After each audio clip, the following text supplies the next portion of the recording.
Hello, everyone, and welcome to the Lords of the Night. With me, as always, is the Lord of Pain, Ranting Monkey. Hey, guys. And the Lord of Pennies, Satsu 2 cents. What up, now? And tonight, our guest, the Lord of We Don't Know Yet, Kate Kennedy. Thanks for having me, guys. You're very welcome. And for those of you that don't know, I'm your host, Scribe, the Lord of Punishment. Kate Kennedy comes to us by way of our loyal viewer, Princess Unicorn Nipples, who happened to retweet a search, a request by Kate to have some sanity restoring interaction with podcasts and such. And I was like, oh yeah, sure, why not? Hey. And she's graciously joined us. And that, coincidentally enough, the first super chat of the night. Thank you, Princess Unicorn Nipples. Kate Kennedy has an OnlyFans, just putting that out there for everyone to enjoy. Yes, my sole source of income right now. So, and it's because I don't know what YouTube would do if I put an OnlyFans link in the description. You might find it if you go to her Twitter account, which I have linked in the description. So definitely will. Yeah. But hey, everybody, hope you are all safe and well. If you're not well, please get well soon.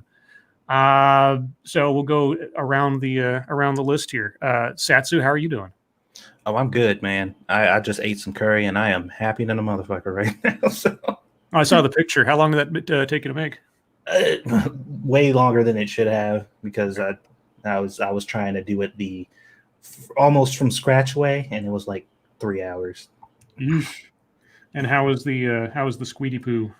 Oh, she's insane as usual. Yeah. I'm great too, Scribe, by the way. Damn. Oh, I didn't know you were there. I can't see that. Jeez. Wow. How are you, Squishy Lord of Penis? How are you? Oh, I'm great. Great. Thanks for asking, since you care so much about me. I can't see you. Wow. Jeez. I don't mean that in some existential way. I mean, I literally just can't see you. Monkey, how are you doing? I'm alive and kicking. That's as far as I'm willing to go today. All right.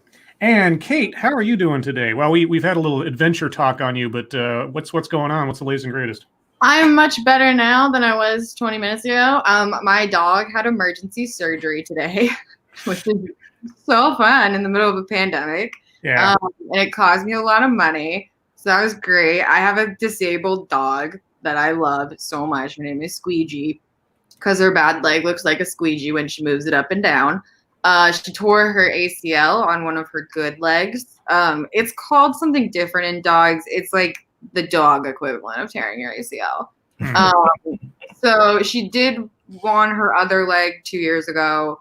They told us this would happen. It did. So I ended up rushing her to the surgeon today. They decided to operate, and I just got like the word from the vet that she did perfectly, because she's perfect. And I'll get to pick her up tomorrow. So it's been a very stressful day that I did not anticipate having. I also accidentally forgot that I scheduled not only to do this, but I had to do an interview with Hustler Magazine earlier today. And after this, I have to do a live show on my OnlyFans where I'm going to cook a meatloaf in my underwear. So, and I forgot about all of these things until I was sitting in the parking lot of the vet this morning.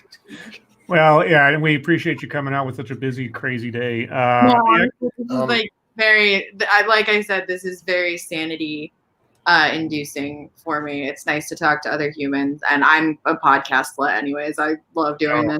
Do it normally, even when we're not in the middle of an apocalypse. I have a question. Mm-hmm. Yeah. Satsu, when are we going to see your meatloaf in your underwear video? My ass, no C. Well, yeah, guys, because Kate's schedule's kind of tight tonight, we're going to. I know this is gonna shock most of you. I'm going to change format just slightly to accommodate. So we're going to do news, and then we'll do some question time at the bottom of the hour until Kate has to split. But with that, we get into the intro. Monkey Dick, Jim Jones, movies, video games. Hit that like button if you have not already. And I know some of you haven't, because I can see the like so far. And please share our stuff. Share it far, wide, and sideways. As you guys know, and I will repeat it every time, YouTube does not do a whole heck of a lot to advertise content creators such as we. So you guys are the best algorithm. If you like a particular content creator's stuff, be sure to share it, tell people about it, because YouTube won't, as we have seen. Thank you, EJ Ogala. Be sure to to make sure your dog doesn't meet Scribe's dog. Oh, yeah, okay. Yeah. I've never owned a dog. I'm a cat person. But in the last week or two, some running gag has been, I have a dog, and my dog has been variously dead in different ways. It has to die. It's like, look, oh my God, they killed Kenny. So whenever my dog comes up, it's like, oh yeah, and I can't even describe it. It's been so strange. I don't know. Yeah, we explain it differently. If ever Scribe's dog comes up, we talk about its death differently. Like, so it died at a different time every time. You can't repeat the same one. I know. Yeah, and I'm like I say, yeah, no dead dog talk. I've had enough of those thoughts today. all right, we will avoid that. We will avoid Yes, that's what killed Scribe's dog. that. Oh. Dead dog talk. All right. Well, with that, let's get into the wonderful world of schnews. So I've picked out a few various stories so we don't stick on one thing the whole time, because we know what that one thing will be if we dwell too long, but it's unavoidable to a certain extent. So let's talk about money. Money. The IRS says stimulus payments will begin next week. What the headline should say is for some people, but right. For that. The Internal Revenue. Let me try that again. The Internal Revenue Service said Friday that some stimulus payments will start going out next week, starting with people who have filed tax returns for 2018 or 2019 and authorized direct deposit. The first round of direct deposit payments will be made automatically to qualifying taxpayers. Social Security beneficiaries will also receive their payments automatically. Those payments will go out, quote unquote, in the future, the IRS said Friday. The timeline keeps the first payments on the schedule promised by Treasury Secretary Steve Mnuchin, who said April 2nd that payments would begin going out within 2 weeks. He had earlier pushed for distributions, part of the $2.2 trillion economic relief package passed by Congress in March, to start as early as April 6th. Thank you, Okie Native. Hello, female, not Jack. Yeah, that's true. Yeah. Kate is not Jack. It's true. Can they see me right now? Yes, they can. I don't know how this works. Oh, cool. So they can only see me. This is fun. Yep. Yeah, that's it. You're the only one on camera. Because I did a podcast the other day where the host camera kept cutting out. And so the final cut of it, when I watched it, it's 75% just me. It's really obvious that if you could have, you should have cut away from me. Everybody's seeing what you're seeing on the. If you can see the screen right now, it's just the grid. They just see this. And thank you, Cryptic. A man walked into a wall and went into a coma. The family decided to sue aside. Oh God! Come on, dude. What are you talking about? That's one of his better ones. Well, that's why I'm groaning so hard. Let's see. Other people, including people who haven't filed returns, authorized direct deposits, or received Social Security, will likely have to wait weeks and even months before seeing their money. Some will have to first file a return or register online in order to receive the payment. Thank you, Terry Diamantis. So the IRS is here to stimulate the economy, and the guest is here to stimulate other things. Ha ha ha ha. Yeah. Well, if you go to her OnlyFans, sure. Yeah, if you go to her OnlyFans. I want to watch me make a meatloaf in my underwear. Mm-hmm. I have meatloaf, and it's just because I have meatloaf ingredients. It's not. Also, I think it's funny. So. Well, it's gourmet meatloaf, though, right? It is. I do a meal service, so it comes in a box and then I cook it. Cool. Yeah. For myself, I'm not going to get a direct deposit payment because my 2018 filing, for various reasons, couldn't have direct deposit, or the tax guy said that they couldn't register it that way. So I'm going to have to wait for a check, and it'll probably be weeks or 5 months or something. I don't know. Gross checks. Yeah, I know, right? Touching things and going to the bank with them. Yes, only losers do that. I know, right? Let's see. So aside from that, how about some entertainment news? Now, when I read this, I was thinking, did they just create this out of whole cloth because of the current situation, or did they have this planned for some time? Netflix's new dating show is basically extreme social distancing for money. I would love to get circle. This is too hot to handle. Oh, never mind. Yeah, if I could get paid for staying away from people, I'd never really have to work. Could you keep your paws to yourself for $100,000? Yes. Yep. Yeah, fucking very easily. The answer is yes. That's the idea behind a new Netflix dating show, Too Hot to Handle, which ironically arrives amid a global pandemic in which the most effective preventative measure is keeping away from other people. Kate, you just got to keep talking over him. Yeah, that's the thing. If you want to interrupt, you got to interrupt. I love not being with other people. Honestly, it's fine. Like, Yeah. first of all, I won't get a government stimulus check because I am a sex worker and we don't get them. We're excluded. So I won't go one no matter what. I also don't need one because my primary source of income is masturbating in my closet because I'm smart. And years ago, if something bad was going to happen, so I went out and picked one of the only jobs that has always existed, not masturbating in your closet, but sex. So nobody pays me for masturbating in my closet. Yeah, I know. But if you could get paid for it, wouldn't you? Oh, hell yeah. I know. I would also never leave my closet. I never leave. I live in like a 425 square foot studio apartment, and I never leave it, and I love it. It's great. I have like who live down the hall that they never leave their apartments either, so we just go to each other's. It's great. No one likes a bragger. You should apply for season 2 of this then.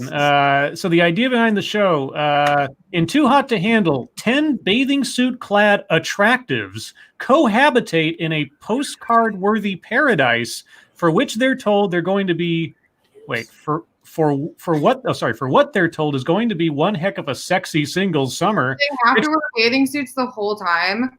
Is that part of the rules? Because that's fun. For $100,000, I should hope so.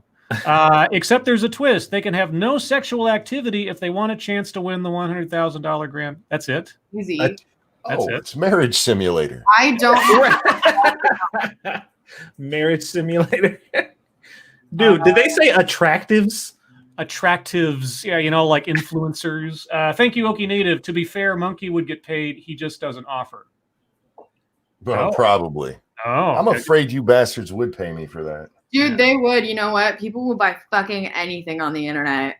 It's disgusting. Well, Subscribe to my OnlyFans. Like some idiots. Thank you, Paige Avilas. Even y'all, thank you to Kate Kennedy for coming on tonight. Here's some quarantine bucks. Thank you, Paige. Appreciate it. That's the entirety of the show, apparently. They just put a bunch of people together and say, don't fuck each other. And that's a competition now, I guess. When you first mentioned it, I thought it was that show where they, like, all the people who are dating, they're not allowed to see the other person. They're like in these cubicles or whatever. Right, and love or whatever. Yeah, that's what I thought. Thing.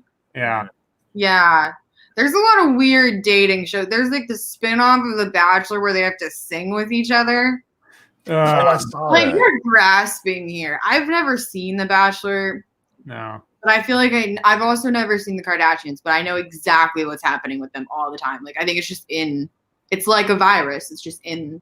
Well, they're the I cheapest. don't know who wins The Bachelor. I've never even seen a commercial for The Bachelor. Yeah, I've never watched an episode, but I mean, they're the cheapest kinds of shows to make. There's no overhead. They just like bring in people. They've got a set and a bunch of cameras. Yeah.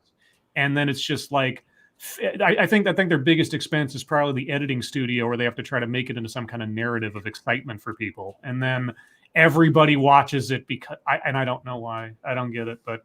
There's a great episode of 30 Rock where it's like Alec Baldwin and Tina Fey, and he's like, they're doing all of these reality shows for that reason on NBC. And she's like, I think we're in the golden age of scripted television. And he laughs. And like a couple months after it came out, Mad Men premiered. Oh, yeah, there you go. Which is hilarious because now looking back, it's like, actually, we are. Yeah. We were. Well, it depends on what channel you're watching or what particular series. TV is really fucking good right now, and there's so much of it. And I feel like people aren't focusing on that enough, is that this would be so shitty, so much more shitty if it happened 10 years ago.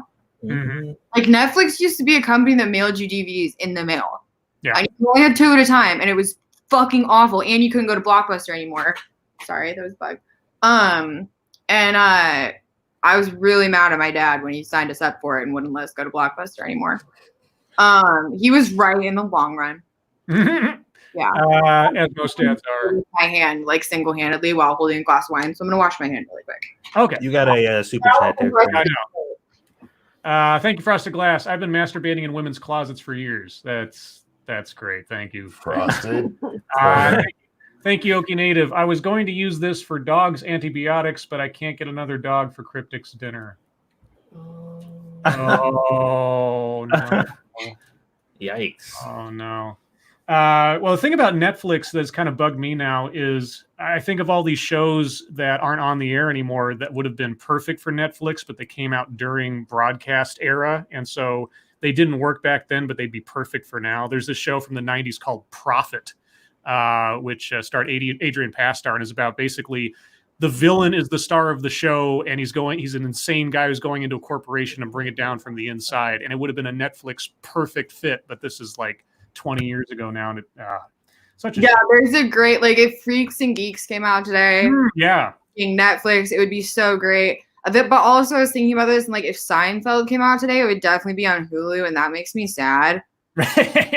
So like pros and cons, but like there's this fucking great like one season, not even a full season of like Party Down, and it's like Adam Scott and Jane Lynch like right after Glee, and it's super fucking dark, and there's only like 5 episodes, and it's hilarious, and it got canceled, and if it was like now, it would be a hit. Right. Which is a bummer.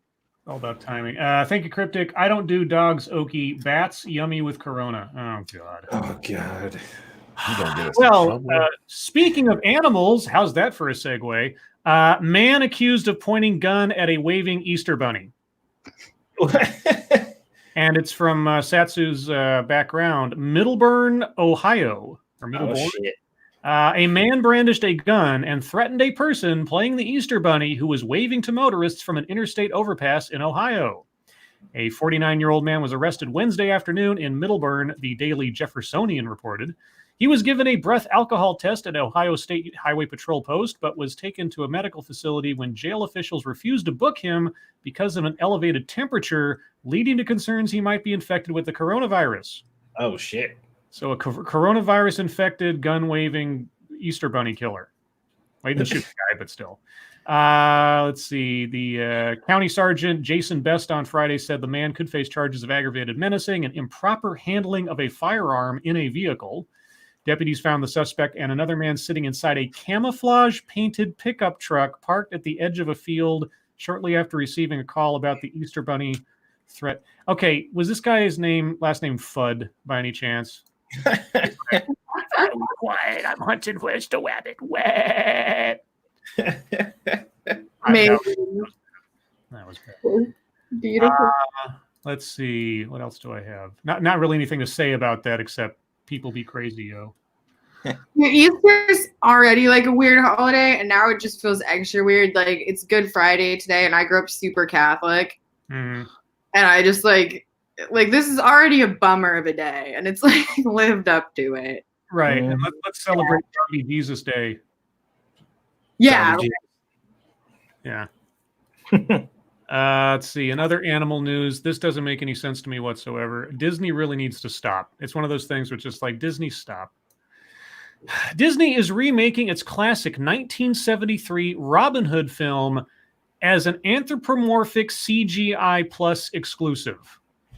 Or sorry, CGI Plus Disney Plus, CGI Disney Plus exclusive. So they're going to anthropomorphize the animals for a quote unquote live action Robin Hood. I thought they already greenlit the Sonic the Hedgehog sequel. Following The Lion King, Mulan and Aladdin. Now, just to back up a bit, I understand the original film was anthropomorphized animals, but CGI, I mean, Uncanny Valley doesn't quite go as far to describe how that weird that's going to look. The only one of those movies that got remade that I actually like think would be cool is Mulan, because that would objectively be pretty rad, like in real action, because it would be kind of Game of Thronesy with like lots of battles. Mm-hmm. That would be fun to see. Also with people. Yeah, actual people. Normal. But no, look, I find them creepy. Also, they suck, and they just remind me of how better the other one is. But I also think that's part of like their game plan is that they're just like, hey, we're gonna ruin this for you to make you go buy the original one, or subscribe to Disney Plus, which I did for like a month. But then I lost my credit card, so it got canceled, and I just never re-upped it because I'm an adult. Well, I always thought that the better idea for them, and I don't understand why. I mean, they're remaking them. They're paying millions and millions and millions of dollars, which I understand they have from Marvel and everything else now. But all the same, why don't they just remaster the classics and put them in the theaters? It'd be so much cheaper, and people would flock to see Beauty and the Beast. I would really do like I live in LA and we have like a bunch of theaters that typically just play old movies here. And it's really fun. And normally when the world's not ending, like we go all the time and it's super fun to get to go see and they have like schedules where they do different like months of they'll do like a month of Disney and it's fun. Yeah. Yeah. Why they're wasting so much money to remake what they've already got as classics doesn't make any sense. Angry Illinoisian, thank you. I'd rather hunt the bald bunny. I'm sure that's slang for something I don't understand. It's probably dirty. Thank you, Okie Native. A guy dressed as a bunny and two rednecks in a truck meet on the side of the road. You write the rest of this Craigslist ad. You're not allowed to post Craigslist ads like that anymore. I know, it's a shame. I don't know if you know this, but they took away the adult section, which is a shame. That was like how my teenage self masturbated. Thank you, Sanguine. They did Mulan, and it has been bombing in the box office as they changed a lot, returning it back to the source material rather than Disney. Also, you can go to the movies right now. Yeah, that too. That doesn't help. Well, that's the point that I don't get. Oh. Everybody was freaking out about this movie, and they're just like, "Oh, I hope this is." And I'm like, "Dude, they explicitly said at least 4 times that this will not be based on the Disney movie. Like they said it repeatedly, and everybody was still disappointed." Well, they really, like I said before, they really should have put something in the title that differentiated it from the Disney movie, like The Legend of Mulan or something. Not Disney's Mulan. Yeah, not Disney. Yeah, that's very confusing because I probably would have gone and seen that if I knew that it was not exactly like the cartoon, right. Which the cartoon was good. Yeah. I like the cartoon. Yeah, but everyone's expecting it to be some kind of like crazy musical with like a talking dragon and everything. It's like, no, this is actually based on the true legend, or but like I just call it like the true legend of Mulan, something. But they didn't do that, so it's like okay. You remember when Matt Damon played Attila the Hun, and that you mean? Or do you mean John Wayne? No, Matt Damon did a movie where he played Attila the Hun like a couple years ago. Where you need the wall, where he was like was he Attila the Hun in that movie? I thought he was. I didn't see it. Oh no, sorry. John Wayne played Genghis Khan way back when. Sorry. Oh, he's Genghis Khan. Yeah, John Wayne played Genghis Khan in a movie. It's the most ridiculous thing. Just look up a picture of John Wayne as Genghis Khan. It's freaking ridiculous. But I didn't know. Yeah, I didn't see I saw the preview for The Wall. I didn't know what Matt Damon's character was. Yeah, I don't think people saw that outside of like airlines. Thank you, Cryptic. As an Asian, Mulan remake is no lice. He can get away with that, guys, because he's Asian. You see, you can do that. Mm-hmm. Anyway, let's see. Much like The Lion King, the new version of Robin Hood will, quote, feature the characters as anthropomorphic, this time in a live-action/CG hybrid format. Gross. Which is what The Lion King was, except I don't think they were anthropomorphized in Lion King mostly, except for their faces, I guess. The movie will also be a musical. The original version famously portrayed the noble thief of Sherwood Forest as a fox, while his gang of merry men were illustrated as other animals. Little John was a black bear. The Sheriff of Nottingham was a wolf. Friar Tuck was a badger. And perhaps more memorably, Prince John was a thumb-sucking, jewel-encrusted, crown-wearing lion. What comedian are they going to get to play little Prince John, do you think? I'd say Patton Oswalt or what's it? Patton Oswalt has a new special coming out that was announced like yesterday. Oh yeah. Which is exciting because I adore him. I also do stand up. Like besides, you do? My sister does. Besides like being in porn, I also do stand up. Yeah. Porn pays the bills to do something like that very easily because I only have to work like 2 days a month. Yeah. Have you ever accidentally confused those two? Crossover so much, and so now it's like anytime I get on a porn set, then like porn is very like it's not usually heavily scripted. It's pretty much like here's the scenario, this is your stepdad, and now because everyone knows I do stand up, they're like, and just like make it funny. Nice. Like, a couple jokes, and I'm like, no.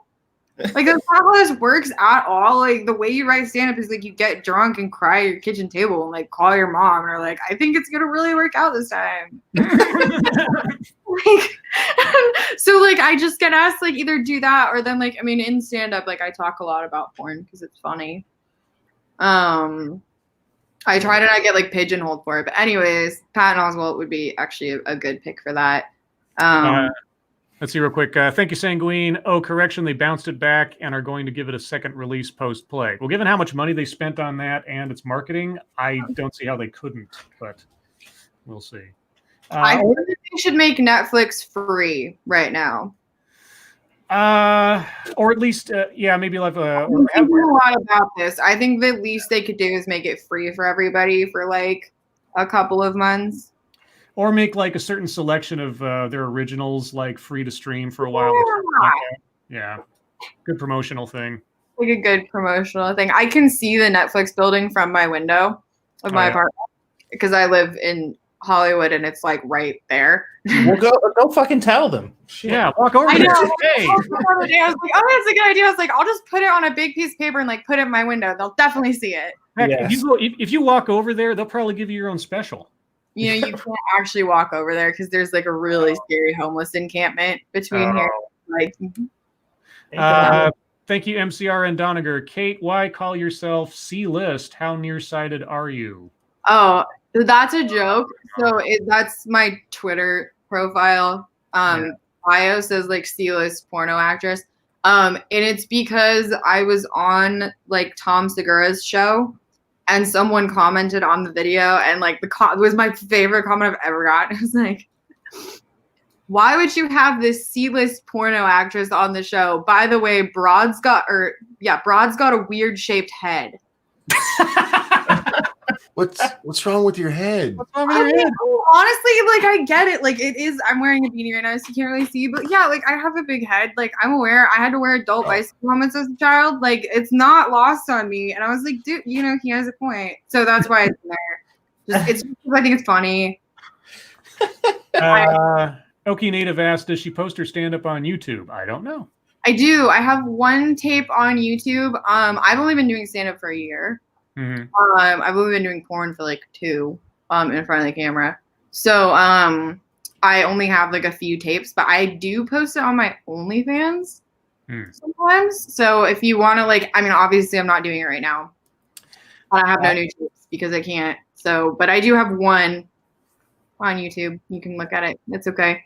Thank you, Cryptic. Ha, she said pigeon and hole. I'll go to my corner. Yeah, please do. Har.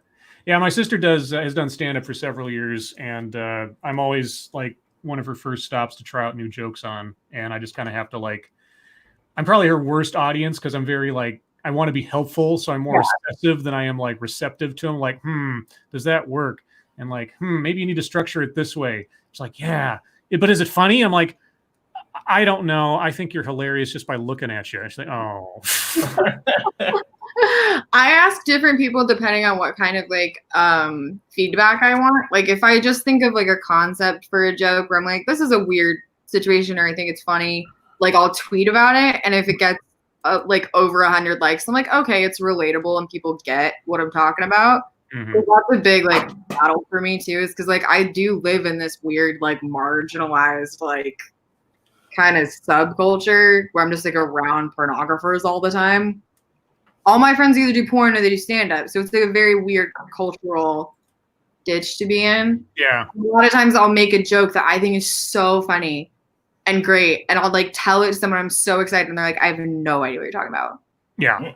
And like universality is like really important in stand-up. And so if I want that, I'll do it for Twitter. But if I want like joke structure, I usually ask my other comic friends.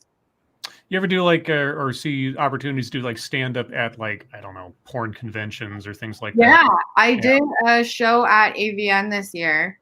Okay. Which was really cool. And it was the stand up. I did like, there's an adult stand up show at the Sapphire Gentlemen's Club during AVN every year. And Ron Jeremy headlined and I like opened. And it was super fun. And also it was cool because I also feature dance and I've danced there before. Like I've done shows, and it was cool to be on the stage with my clothes on. It was a very fun new feeling. Stargazer says we have a birthday. shit. Ducky is having a birthday today. Happy birthday, Ducky. Well, Ducky, around here we do this, and this one's for you. And a sweet 1 Jesus. and a 2. Happy birthday to you. Oh God, no. Happy birthday to you. Feel free to chime in if you want. Happy birthday to Ducky. Oh God. Happy birthday to you. Happy birthday, Ducky. I hope you had a good one. I really do. My birthday's on Monday. Oh, well, I happy saw birthday. that. April babies, yeah. Another April baby, yes. Yeah. Yeah. It's a These two. super shitty time to have a birthday. I'm gonna spend it with my dog, and she's gonna be on codeine, and I'm not gonna be. Let's see. We're at the bottom of the hour, so we'll just open up to questions, guys. If you have questions for Kate, if you just questions in general, we'll probably still do questions at the end of the show. But we're changing about up. life or death or the meaning of it all, you should ask anyone else besides me. Not a role model. Thank you, Tech Alpaca. I may have missed it, but does Kate have a Lord name yet? And does she believe cereal is soup? Okay, I feel like she's the only porn star who's been on here. She has to be the Lord of Porn. Thank I you. guess, yeah. Perfect. Okay, cool. Done. I didn't. I mean, I didn't. It sounded too easy earlier when I thought, well, of course, the first P word that comes to mind. But I want if that's it, that's fine. Not even the first P word that came to mind for me. Yeah. Me neither. I went clean. Yeah. All right. You are the Lord of Porn. And do you believe that cereal is soup? No. Yes, it is. Thank God. Thank God. Look at that face she made. Oh, yeah, exactly. That face of this. That was the face I made the good. first time you asked me.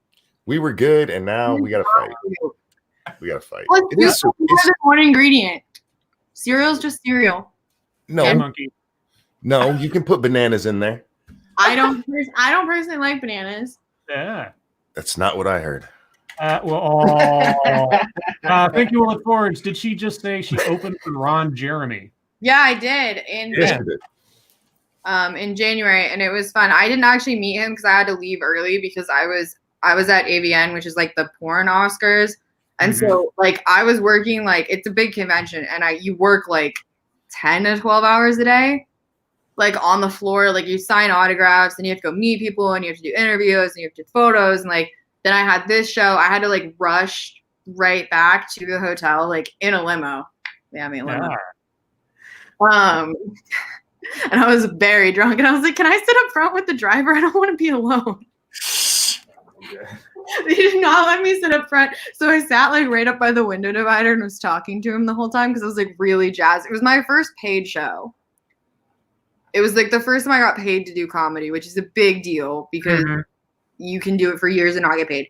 And I got like $150, and I didn't even get paid because I forgot to turn in my W-9. Oh, geez. I don't mean to laugh. I'm sorry. They're gonna hire me again because they know that like they don't have to pay me. Thank you, Sanguine. Damn it, Kate. I was hoping that when you started to fill your glass during the song, that you would just realize the glass is too slow and keep the bottle. I don't Leave my song alone. out of wine bottles because it kind of like all hits at once, and it's. This is my only wine glass. I broke the rest of them in unrelated incidents. I did have I had one question for you that came to mind before the show started, and this is sort of a business question after a fashion. Shoot. Now, as compared to when I was a young man, the access to porn is, and there's no bar to access these days because of the internet. How difficult is it, or what do you do to stand out when there's such a range of competition these days? So I came into porn. I worked behind the scenes in porn for like a year before I started performing. I was like a PA, like a production assistant, and I did like the camera and the lights and stuff. And I ran like a marketing affiliate program for a couple of sites. So one, I saw how it was monetized like on the back end before I started performing. So I'd already kind of seen that. And I kind of had met a lot of, like, I got like a good business education because it's a business, and it's a business that behaves very differently than most businesses do.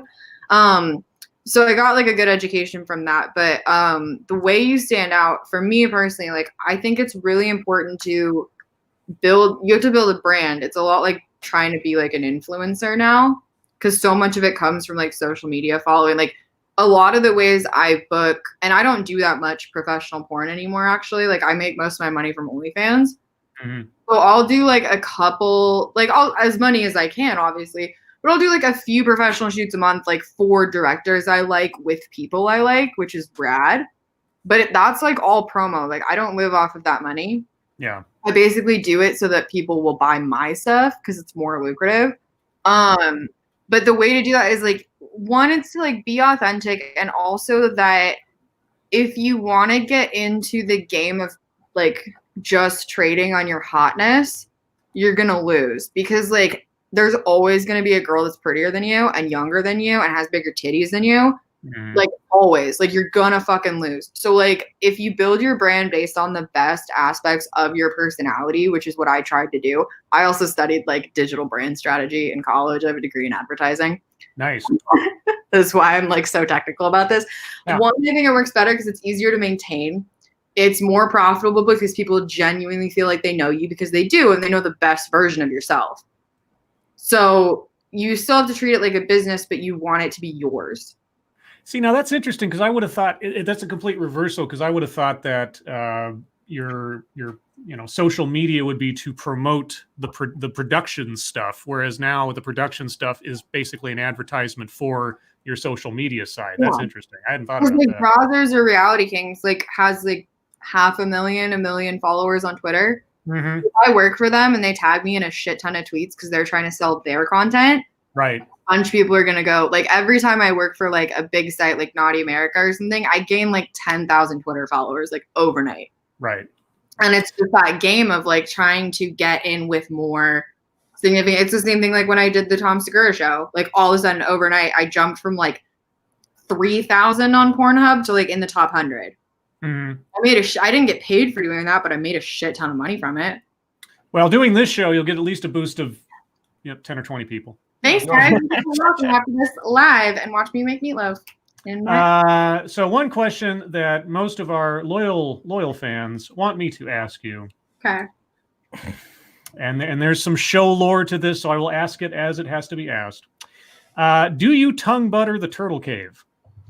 Fuck yeah, I do. That is 2 for 2. Not She's right wrong now about. because it is not recommended by the CDC. We read a story on that, monkey. actually. For buttholes. Yeah. You're really not supposed to right now. But yes, of course I do. It's super fun and it feels really good. And like one of my favorite things, like something that really what really turns me on is like making other people super happy or like stoked. I feel like, dude, if you like tongue fuck a guy's butthole who's like he's never like had anything going on down there, shit, man, like it's so hot.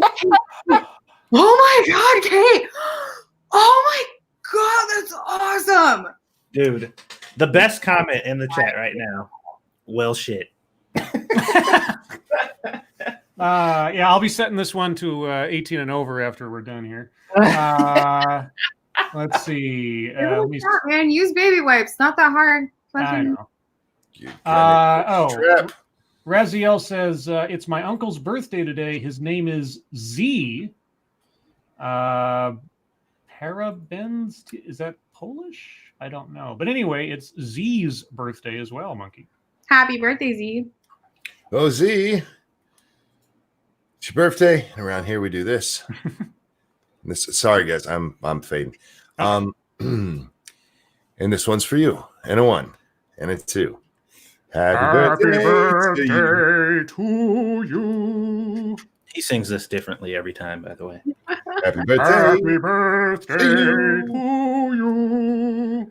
It's hit or miss. Happy Happy birthday. birthday. Go to hell, Satsu.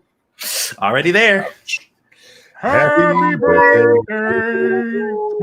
to you. Happy birthday, Z. I hope you have a good one. Let's see. MCR and Doniger says hard tide versus infernal restraints. Oh, Which one fuck are yeah. we? That's the site that I used to work for behind the scenes for a year. You're welcome, guys. I had a bunch of fun ideas, and they didn't use most of them. Oh. It wasn't legal. But one time I wanted to make an It themed like horror porn clown thing. Mm-hmm. I wanted to see how much cotton candy I could shove inside of a girl's mouth until she vomited because I thought that would be fun. And I tried to like get my friend Courtney to do it like for tests, like for research purposes. And I was like, we were at a fair, and I was like, Courtney, like I want to see if I can like stuff all this cotton candy in your mouth and like gag you with the paper cone. And she's like, no. And I was like, it's for work. For my career. Yeah, I worked for them. So I worked for Insects, which is like a hard, like it is the super hardcore. It's kind of like kink.com, like BDSM type of, and yeah.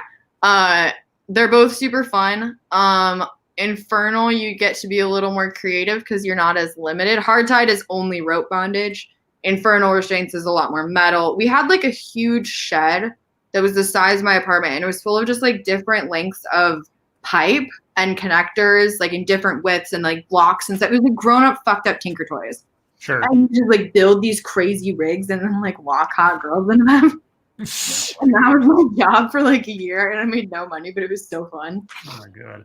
Hey, So- Kate, do you recognize the screen name Prolific Rim? No, but that's an amazing screen name. Oh no. Pyrus Creed asks, Kate, are you regretting your choices in life? Not doing porn, but coming on this show, I mean. Uh-huh. No, I'm not regretting coming on the show, or any of my other. I mean, I do regret some of my life choices, but they're not related to porn. Thank you, Cryptic. When you tongue it, please remember shit happens. It doesn't have to, and if it Yeah. does, you're not doing it right. Sorry. Kind of. Let's see. Pissed Off Shih Tzu says this is the best show ever. Yes, it is. Forever and always. Let's see. Evolved Potato says, Scribe Light, can you tell Monkey to check his Streamlabs? Monkey, check your Streamlabs. Oh shit, yeah. Hang on. Don't even have it on, guys. Desert Tramp would like to know, Kate, what are your measurements? I wear 32C. I have a 25-inch waist and 32 hips. There you go. Pyrus Creed wants to know, could we do a Mad Lib? If we had more time, I probably would, but Kate's on a short schedule. We might do one later on near the end of the show. We sometimes do Mad Libs just for the hell of it. And have fun That's with fun. those. I like it. Yeah, they always pick like ridiculous words and come up with interesting stories. Oh, yeah. Over on the Streamlabs, thank you, Evolved Potato, who says she's smart, funny, business savvy, and hot. I'm pretty sure she's imaginary. Thank you. I am. I'm just a fever dream. You're dying of coronavirus. She's a dream girl. You can find out if she's real over on her OnlyFans. You super really can. Let's see. I don't know how to pronounce this. Oh, Shigon. Cooks too, guys. Oh yeah, she cooks. Shigon, Really? Shigone. Oh, She wow. says, hey, it's my husband's birthday today. Please sing for him. It's for Dumbbeard. Dumbbeard. Is that a pirate name? Dumbbeard. Dumbbeard. The infamous Dumbbeard. All right, Dumbbeard. Beard's disappointing younger brother. This one's for you. And a 1 and a 2. Happy birthday to you. Ugh, that's Happy nasty. birthday. Happy birthday to you. That's nasty. Happy birthday, dear Dumbbeard. Dumbass beard. Happy birthday to you. Happy birthday, Happy Dumbbeard. I birthday. hope you had a good one. I Happy really birthday. I hope that your lovely, thoughtful wife licks your butthole tonight. If you're We've had a couple people ask, Kate, do you wash your toys in the dishwasher? no, I don't have a dishwasher Hmm. because I live in a very small studio apartment because I'm poor. Ah. I'm not poor. I don't. I don't have a dishwasher. I live in a very small apartment. I wash my toys in like I use the disinfectant foam that you can get at the sex toy store. Like, but also any kind of like antibacterial soap will work perfectly fine, Mhm. especially for metal or glass, which is what I prefer. Yeah. Stay away from like silicone in general unless it's really high grade. I like Tantus products, one because they're friends of mine. And they're really nice people, but they also use medical grade silicone. So it's one, much easier to sterilize, and two, it's better for your body because you're not putting any like weird fucking plasticky BPA chemicals in there. Right. So I recommend them. I use the foam, you leave it on for a certain amount of time. Professionally on sets, depending on what it is, you might use Cavicide, you might use rubbing alcohol, like after they're washed with soap. And then what I do personally, and you should do this too, is like after I wash them and dry them, I wrap them in cling wrap, like in cellophane, and that keeps them clean for the next time. I recommend doing that. And it protects them from bumping into each other, because especially silicone won't discolor if it bumps into other. Okay, I'm done. I just use hand sanitizer. I'm sitting like nicely cling wrapped, all of them, and they're organized by type, and they're beautiful. All right. That's very OCD of you. I mean, it's my job, so they're true. like, I also have a ton of them because I get sent them all the time, like for promo stuff. Sure. So I get a lot of, like, I don't think I've bought any of them. No. But I probably have like 100 of them, so I have to keep them together and organized. How do those letters sound? And like, hello, Kate, please put this inside of you. It's like, okay, sweet. I mean, you're like, okay, all right, cool. Sometimes like I don't do, like, I do custom videos. I'm doing custom videos tonight after my live stream actually, but like, a lot of times like they're nice. I really like my fans. Like, it takes guts to even vocalize what you're into. Mm-hmm. Like, this is a super puritanical society, and I think we forget that sometimes, is that like we're not socialized to be able to adequately communicate like our sexual desires in a healthy way. And so I like applaud men that join my OnlyFans and ask me nicely for custom videos or whatever they want to see, because that takes guts. It's hard. Even under a username anonymously online, like, it's still hard. And I've been there, and I appreciate that they do it for me. Frosted Glass is a very pertinent question because it's Frosted Glass. Kate, when you're not working, is it weird having to pay the pizza guy with money? I have a joke about this in my stand-up. I'm so glad you asked. Porn is not real. If it was real and I could pay the pizza guy in sex and not money, I would weigh 50,000 pounds. It's not real. Plumber. Ever. Not even in a porn. That's like we don't really do that anymore. Dark Allow says, Scribe Light, why don't you tell her the plunger story? The plunger story, short version is, I used a cleaned plastic ribbed lucite plunger handle one time as a sexual device. I've done that. She was surprised by this because it was that kind of game we were playing. And I did it alone. I'm not a freak. Yeah. So she was surprised by that, but it worked because it was basically, and you could find them. It was these like clear plastic, like lucite, whatever plungers you get. No, I know exactly what you're talking about, and they kind of have like a ridge on them. They feel good. Yeah, little ridge, little bump handle at the top. Yeah.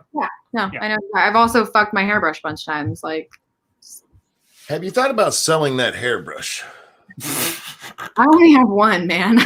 No, I'm serious, because there's women who like sell dirty panties or dirty socks. Do you do any of that? I do. I sell a lot of photos of myself. I sell my panties sometimes. Obviously, like, that's kind of on hold because I can't go to a post office right now. Sure. But yeah, I'm more than happy to. I also like send my like, I have certain fans, and this is another like weird businessy thing that I'm just gonna tell you because I feel like it. But like, it's better to have 50 really great fans than 500 shitty ones. Oh yeah, sure. I have like my top, like, I got a bunch, like, I did my first anal scene last year, so I got like 30 copies of the DVD, which I obviously don't need. I don't even have a DVD player, and I don't want to watch it. I was there. I remember it. It was fun. But anyways, I got all of these ones. So I like had like 4 fans that really throughout the year had like just above and beyond, like, sent me a lot of money and like were just cool. Like, I do consider them friends. So like for Christmas, I messaged them all and was like, hey, if you want to send me your address, I would love to send you this. It's free. I'm not going to charge you. And I'll pay for the postage, but I would like to send you this for Christmas if you would like it. So stuff like that makes a big difference. Yeah. Real quick, thank you, Sanguine. Nah, Satsu would clearly be a simple note of here, go feck yourself, tacked onto the toy. Right. Har. No, that sentiment though is that's really relevant when it comes to our community because we collectively, like the people who watch our show regularly, like it's not a crazy amount of people. Like you won't see thousands of people watching this show, but we do have a small, dedicated, group of viewers who take care of us. Man, they look out for us. And worth its weight in gold. Yep. Oh yeah. Yeah, and it's also too a more like I've never like bought followers. I've never like gone like if people ask me to do promo stuff, and I do have like a PR guy who I work with, who I don't pay. He does it because we're friends. I will pay him eventually. But like I've always just tried to like be real and not like I think when you compete with yourself instead of against other people and you like focus more on forming relationships and like actually trying to like share a part of yourself, you're gonna be more successful. Yeah, we see on YouTube oftentimes, and everybody's got their own different thing. I don't necessarily judge or anything, but people who look for battles with other individuals rather than either ideas or whatever they're doing. Mm-hmm. I mean, some people can make a great career out of being like someone who instigates things and all that kind of thing and plays the drama game. A lot of people find that entertaining. I mean, Jerry Springer. I think that's fleeting though. Like I think that's a very fleeting kind of fame. Like nobody's asked what Perez Hilton's been doing lately.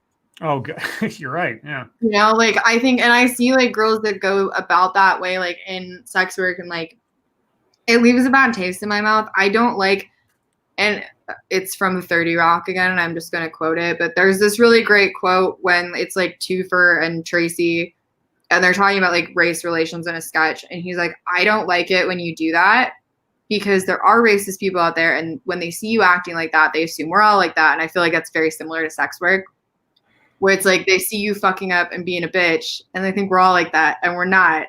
Mm-hmm. And like, this is a stigmatized profession. It is difficult, and you do face like, there are objectively things you give up to do this, and I think it's better if we support each other. Yeah. Cryptic, thank you. I'm selling my toe picks for $5. DM me. Toe pick. Yeah, my best friend for many years. Well, now former, but she was a sex worker at the time. I met her at a bachelor party. That's awesome. She best friend. Yeah, well, actually, it's one of the crowning achievements of my maledom in that she gave me her number after the bachelor party, and we dated for about a month. But I used to give guys my number when I was a stripper all the time, and some of them call me. Which man, I mean, for the shy nerdy kid, it was like the climbing Everest or something. It's like, oh my god, she gave me her number and we actually dated. Wow, that was great. But yeah, no, I watched after we were only together like that for about a month, and then we were just like best friends for like 10 years after. And I watched how much work she had to put into, like you said, essentially building a brand, but having to do it like down on the down low, because she wasn't doing movies or anything. She was a sex worker, so it was watching her having to do all the social media and the networking and the hustle she had to put into it. And it was a world I have only had experience sort of like as a spectator, but at the same time it gave me a whole new outlook on that aspect of life, and not only that, but just sort of like business in general. Yeah, I mean, like it's work. Like it's. Yeah. I honestly and I will be completely honest. Like I was behind the scenes for a year. I realized I would make more money in front of the camera, and I was like, this will be easy. Everyone will be nice to me, and like I was so wrong. Yeah. Awful plan. Like so disappointing, honestly. Like porn is so hard. Yeah. But it would be so easy. Yeah. But I enjoy it. I like it and I'm good at it. And it is a legitimate, like I have that kind of deal with my parents too. Like I get along with my parents. They don't like my job, obviously. But we do kind of have a thing where I have to be like, they don't think I have a job at all. And I'm like, not only like I had to explain it to my dad the other day because I was asking about like stocks and investing. And he was like telling me about mutual funds. And I was like, okay, cool. Like I'll talk to my accountant. And he's like, you have an accountant? I was like, yeah, I employ like 5 people. Like it's a small business. Like it's figure a year, small business, and I run it out of a 400 square foot apartment by myself.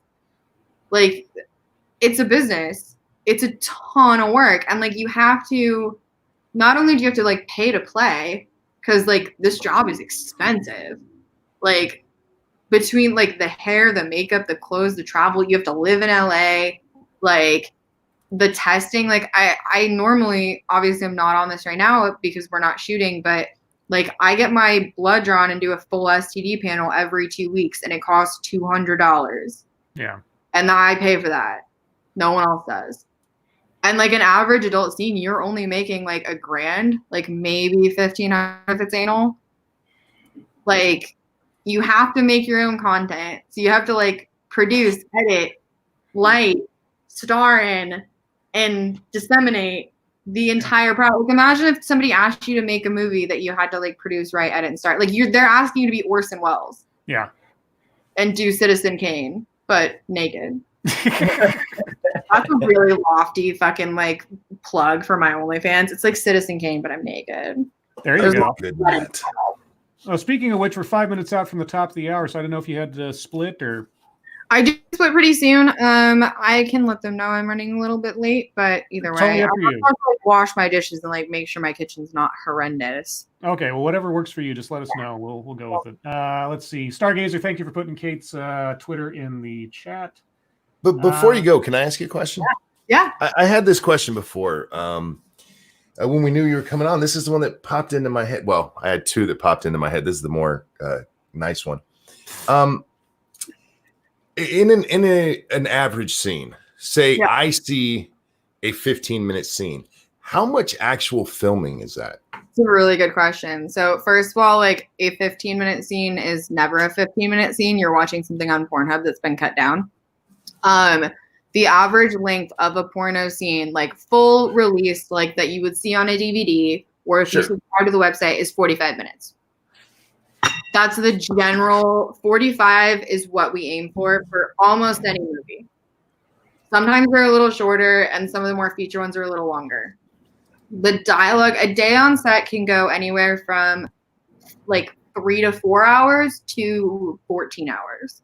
There's been sets I've been on for 14 hours. Dear Christ. Yeah. Most of that is the dialogue, and it depends on the level of production. So like the 14-hour days are for like really big production. Like it's narrative driven. There's like extras, there's dialogue, and the dialogue takes 85% of the time. The dialogue takes forever because most porn performers are actors. Like they didn't come to LA to be actors. That's a myth. They came here to be porn performers, and they don't give a shit, which is fine. It's not their job.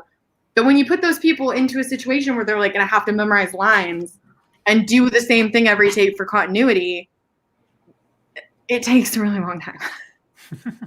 Like the nicest way I can say it. It's incredibly frustrating.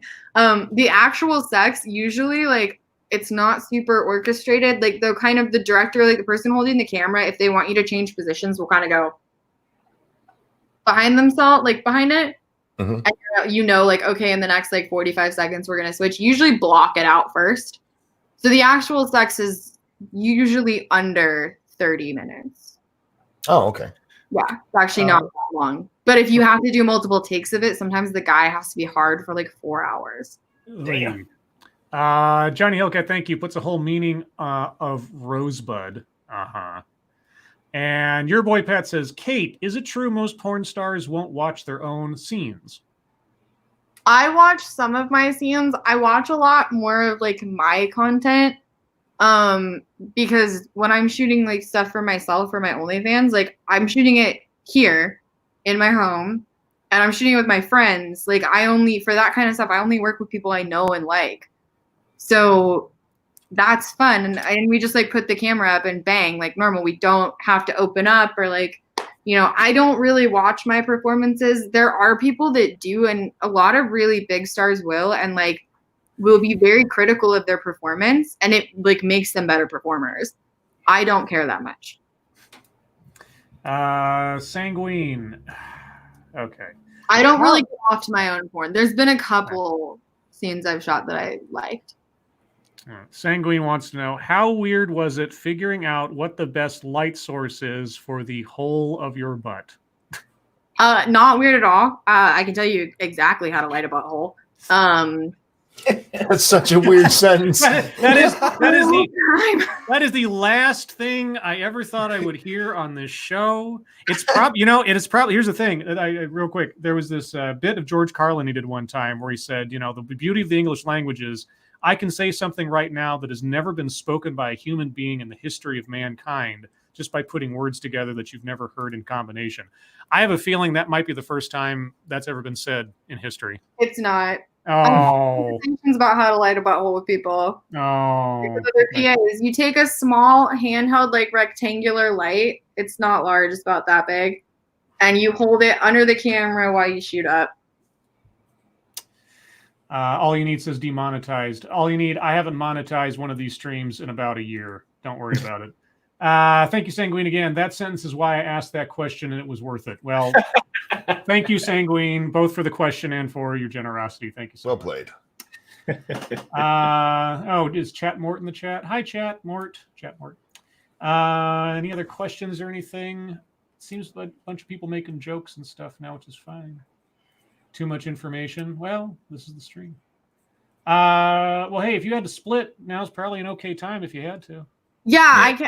I can stay for a minute longer. I just let them know that I'm going to be at 7:30 because I have to clean up my kitchen anyway. So I can stay for 10 minutes. Okay, that's cool. I have dishes in my sink, and I don't broadcast unless it looks nice. Right. Obviously, you can see how beautiful. I think she likes hanging out with us, guys. No. You guys are fun. Frosted Glass. Do directors of photography on porno still go by DP? There's only a director of photography. Yeah, it's basically just a movie set, more or less. Depends on the production. First, yeah, you always do photos first. Do photo, okay. Yeah. With Backscan wants to know what's the creepiest thing a fan has ever sent you. Fans don't really send me creepy stuff. Also, anything fans send me goes to my office, not to my home. My Amazon wish list goes to because I have an agent, and everything goes to their office, which is secure. That way, nobody can find out where I live. I hate it when occasionally I'll get a letter in the mail, a manila envelope, and it'll be full of printed out 8x10s of pictures of me, and they'll be I'm just a huge fan, and I live in somewhere bumfuck nowhere in Pennsylvania, and I just want your signature on these just for myself, and then they resell them on eBay, and that's shitty. Yeah. And it's I know what you're doing. I sell them too. I throw those in the garbage. I throw the letter in the garbage, and then I sell the pictures myself. Oh, send them to me. Well played, ma'am. Well played. Taco Pekka wants to know: is Kate a gamer? I am doing phenomenally at Animal Crossing. That's my girl. See, we're finally back in sync. I do actually. I but I only like soft, pretty farming RPGs. I love Stardew Valley and Harvest Moon and Animal Crossing. I've played Animal Crossing for probably 15 years. I played it on GameCube. I just got a Nintendo Switch and I love it, and it's so fun. But yeah, I love I had all of the Harvest Moons, and I finally finished Stardew Valley. It took me a year. Wow. Yeah. Let's see. Is a burger a sandwich? No. No. See, Monkey's gonna hate you for these. Burgers are round. Look, the burger sandwich one, I don't hold as clear. Cereal Really? soup. There's no. Sandwiches are oblong. Burgers are round. It's a shape thing. Let's see. Faithless asked, does Kate prefer working with men or women? It kind of depends. It depends on the person. There are male performers that I love. There's also female performers I love, and vice versa. There's people that I work with that I don't particularly care for. It just depends on the person. Let's see. Who else? Okay, well, lots of other oddball questions. Let's see. There's a Evil One says, have you ever done stand-up with Evan Stone? Yes, I have actually. He emceed the night that I opened for Ron Jeremy, and he is a lovely person. I really, really liked him. He was very nice. I know He who. was retired, but he was very funny and was very welcoming. Everyone on that show was like a decade older than me, at least. I was by far the youngest. I was only one of, because like porn is very generational. Yeah. Like every like 5-ish years, there's kind of like a turnover. So like there's kind of like a class. Like I have like a class of performers that I got into the industry with. A lot of them are my friends that we all kind of started at the same time. And then there's people that started like 5 years before us and 10 years before that and like blah, blah, blah. And so I was the only person of like my generation of performers. And it was really intimidating because I was working with all these people that have been doing my job for like 40 years. Mhm. Like in any field, that's intimidating. But he was really nice. Let's see, a question that'll either make you more friends or not. Do you like anime? I really like Studio Ghibli. I'm not a huge anime person in general, but I have seen all of those and I really like those. I like Kiki is my favorite. But I also really like Noshka, The Valley of the Winds. That one scared the shit out of me when I was a little kid. And I really like Howl's Moving Castle. Yeah, my wife loves Kiki. Kiki! I love Kiki is one of the only movies that I own on DVD. I own 4 non-porno DVDs and Kiki is one of them. What are the other 3? I have it right here. Okay, wait. I own 3 non-porno DVDs. And Kiki is one of them. Kiki, yeah, Kiki's Delivery Service. Kiki.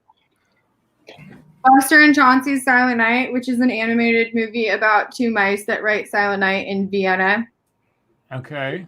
See, it's like a made-for-TV movie from the 80s that no one has. Marie Osmond and Phil Hartman are in it. Oh, wow. It was my favorite Christmas movie when I was a kid, and my mom got it for me on DVD. This is the movie I was in about cults that have sex. Oh, do you know about Nexium? Fast Times at Ridgemont High. Okay. And Classic. those are the 4 movies that I own. Yeah, sex cult. You've heard of Nexium? Yes, I have. Yeah. Honestly, as far as sex cults go, disappointing. Yeah, it is kind of, isn't it? Because it's all Charles like one Manson guy. did it better. Huh, You sorry, know what? what Charles Manson and I have in common? Hmm. We both have unruly hair and have had a lot of sex at Spawn Movie Ranch. It's a porn set now. Oh yeah, no, I know. Yeah, it's probably haunted too. It's also like an animal rescue sanctuary, and they keep like rescue kittens in the house, which is adorable. But I have really bad allergies to cats, so every time I go there, I always forget to take a Zyrtec first. Then the whole time I'm doing a scene, I'm like, fuck, yeah, oh my god, I'm gonna. There's That an is animal so hot. There's an animal rescue at Spawn Ranch. Yeah. What?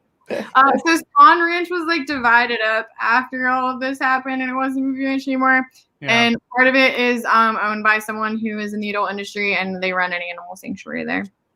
That's She's crazy. very cool and lovely, and we do a really fun event there every summer for the industry, and it's called Vice is Nice, and all the money goes to. We do like a silent auction, and there's drinks and like music and stuff, and all the money goes to the animals. It's really cool. Cool. Yeah. Bill Ias Fire says, what are your privileged thoughts on paper straws? Fuck paper straws. God damn it. I remember when first of all, I think paper straws are the only true bipartisan issue in this country. Let me expand. I think that if we could just bridge the aisle and really pool all of our resources and talent together, we could find a better alternative to paper straws that don't kill turtles. I truly believe this, and I think our political power is squandered not doing this, because if you put a paper straw in a drink, you have like 10 minutes to drink it before the drink eats your straw. Also, you know how excited I am whenever I get a plastic straw in California? I'm like stoked. Like audibly excited. Yeah, because it's like an illegal transaction. Okay, there's like I was at like a diner one time, and the guy came up to us, we like got our drinks, and he's like, do you want straws? And like moved this part of his mouth. Like, you just sell me a fake Rolex too? Like, what is happening right now? Hey, I got these straws for you, And I man. was like, yeah, It's like the guy in Resident Evil 4. What you buying? What you selling? Oh boy. I like the turtle. Fuck paper straws. Razio says, fuck paper straws. Seconded. Preach it. Yeah. Garbage. I love sea turtles, and I understand that we should not pollute and recycle, but like, god damn it, like, I recycle everything else. Just give me liberty or give me straws. Delahaye says, I get so pissed when I'm handed a drink with a paper straw. Imagine my rage when I get one in a milkshake. Especially Oh, when they've no. already put it in the drink. Yeah. When they dictate the timeline in which you have to drink that drink. Yeah. Boy, this is taking an odd turn. Is Die Hard a Christmas movie? Yes. Okay, good. Takes place during Christmas time. Yeah, exactly. Now, see, my only argument is the fact that it's Christmas has to play a significant part in the plot for it to be a Christmas movie. If it's just Christmas in the background, but the story could be taking place at any time, then it's not really a Christmas movie. I mean, like, they wouldn't be at Nakatomi Plaza? Nakatomi Plaza, yes. Yeah, they wouldn't, like, it wouldn't be all lit up and shit. Exactly. Yeah, the Christmas party is a significant part of it. It influences the plot to the degree that you can't say it doesn't take place during Christmas. Therefore, it's a Christmas movie.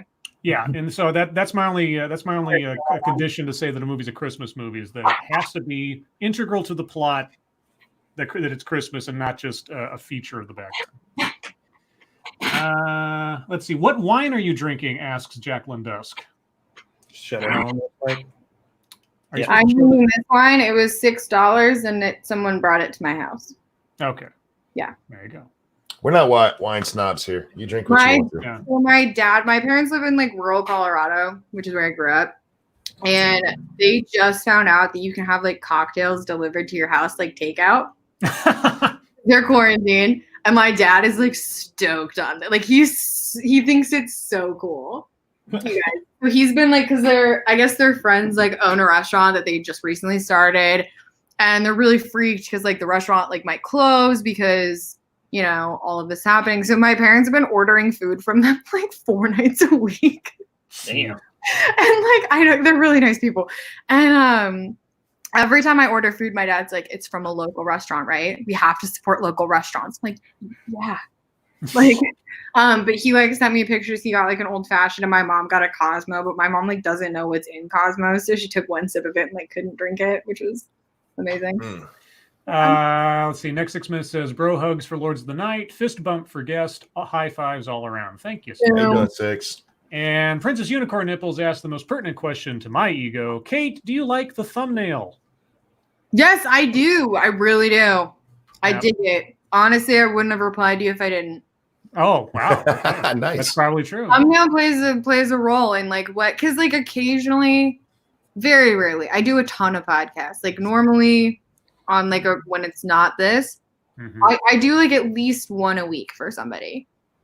Because I do a lot of porn ones, and then also like all of my friends are comics, so they all have podcasts. Sure. And so I'll like guest host because I don't have a job, so I'm not ever doing anything. And so like normally I do them all the time. And when I posted that on Twitter that led you to invite me to this, like I was super just like, okay, I love talking about myself. My favorite podcast is any podcast I'm a guest on. Yeah. We're back to being in sync.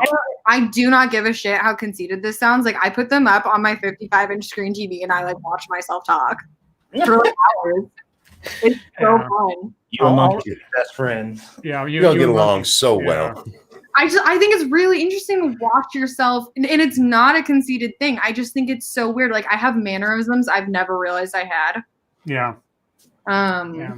I never really noticed how I speak until I started listening to myself all the time. Or how I gesture, or when or sometimes too, like, because I'll get really in my head about things, and I care a lot about like putting a good image on my business because I care about it, and I also care a lot about just being accurate and like thoughtful and correct and like coherent in a way that it makes sense. And sometimes I'll watch them back and I'm like, wow, I did a good job. Like that makes sense to me.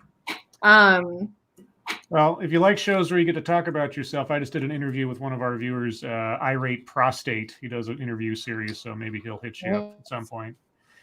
Cryptic says Coloradoan, at least you ain't from Boulder. I am. Oh, whoops. And also, there was this song a couple years ago, like from the Chainsmokers, you know, like on that mattress that you stole from your roommate back in Boulder. I stole 2 mattresses from roommates in Boulder while I was there. I also went to school there. I went to CU. Let's go Buffs. Fuck them up. Go see you. That's our fight song. They bleep us out on television. I would imagine so. But that is our fight song. I graduated in 2016. I went to Boulder and let's go. Yeah, I dated a girl from Colorado once, and she kept getting this magazine her parents sent her from home. It was just called 5280, and I said, "Oh, that's how many feet that's how many feet there are in a mile high city." And she's like, "Oh, I always thought it was a zip code."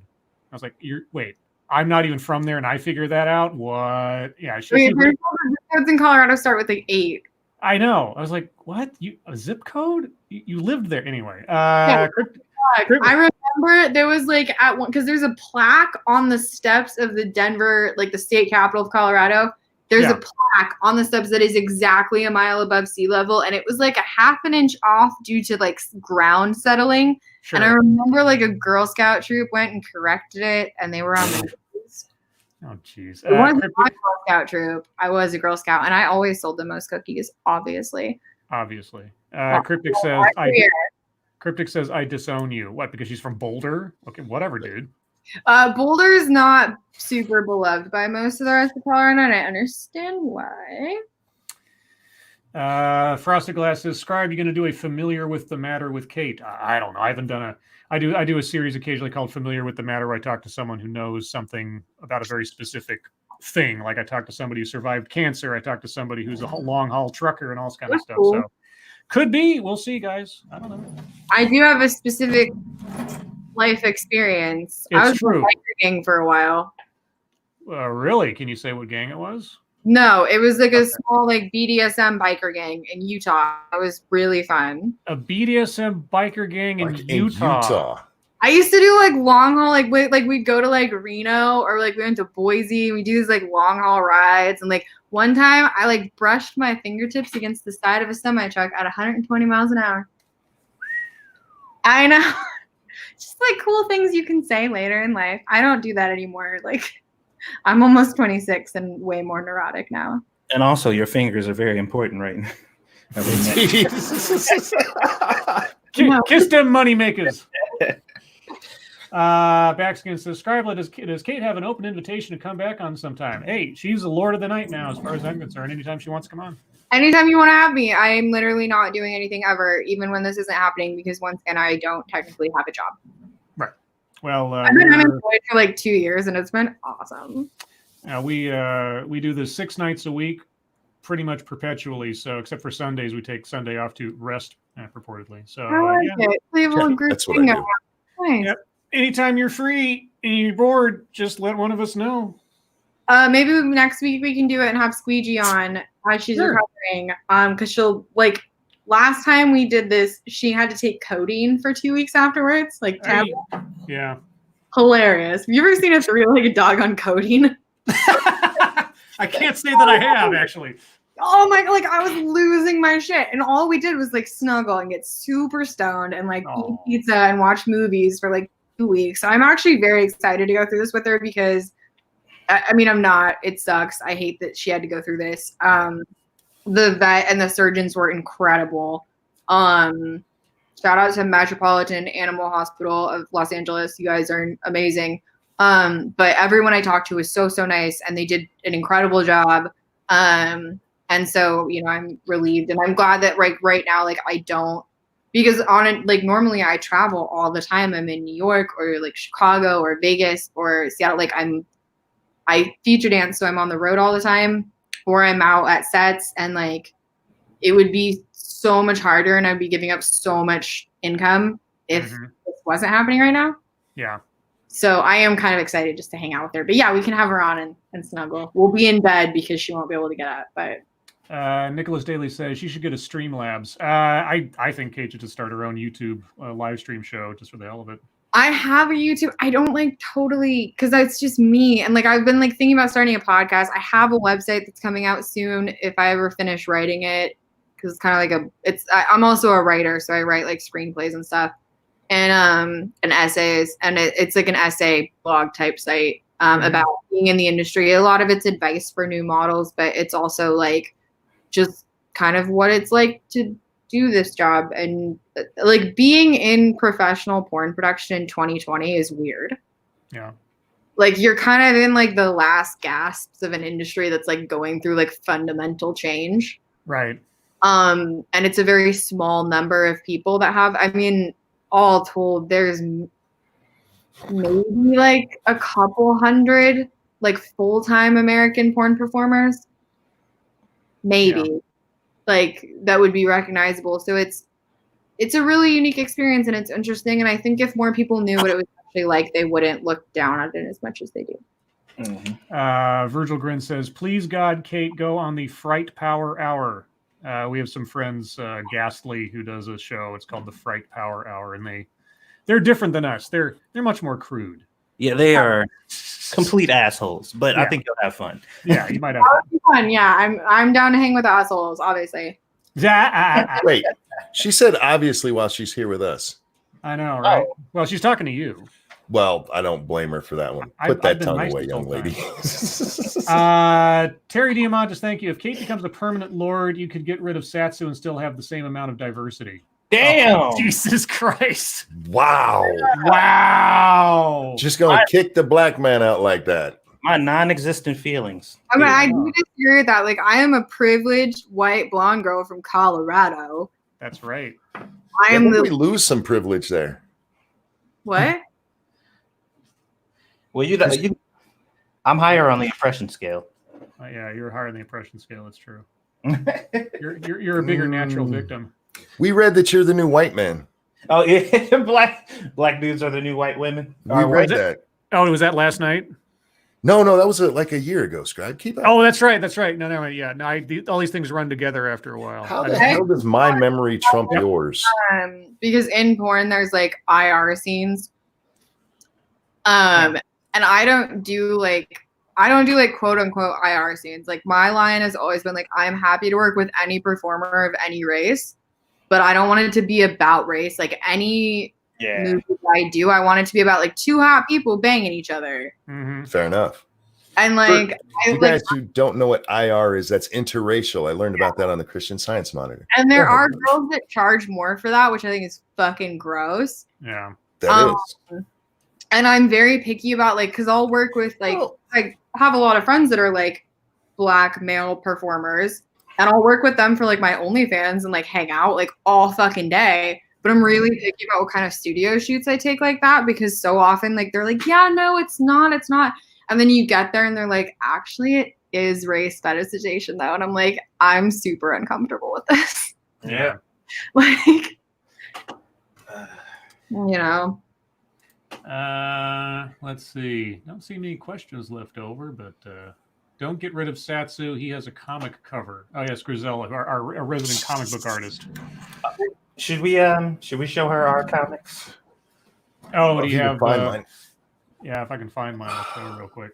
Well, Grisella, God damn it, it's probably gone now. I had up the link. Let me see if I can pull it up. Real quick. Let's see. Yeah, if I can. Yeah, he was in the chat and he had just shared it. Yeah, we have a resident actual comic book artist who has made comic book covers for our Avatar characters. That's awesome. Yeah, and I got mine right here. Let me get this into a tab so I can share it real quick. I have one of mine. I'll share it really quick before you do, because one of my favorite comic artists did this piece for me right here. That's like above me.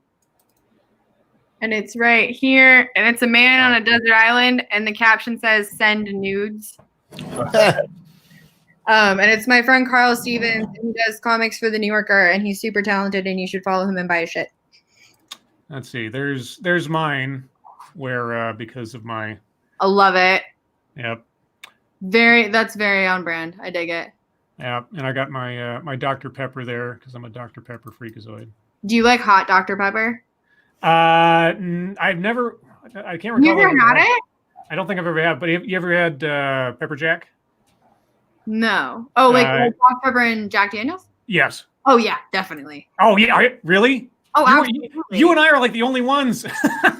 Oh no, man! Like sometimes all you have in your fridge is Dr. Pepper, and also it's good. I like it better than like Jack and like Coke. I know, right? Like, Okay. Dr. Pepper is like a more nuanced cola, so it goes better with the whiskey. I like it. Yeah, Monkey keeps falling downstairs, and so that's his. Now you make it sound like I'm a drunk or something. No, I know you're not. She falls downstairs all the time, so it's okay. But to be fair, she does only have 3 legs. Yeah. I'm a cripple too, so it works out.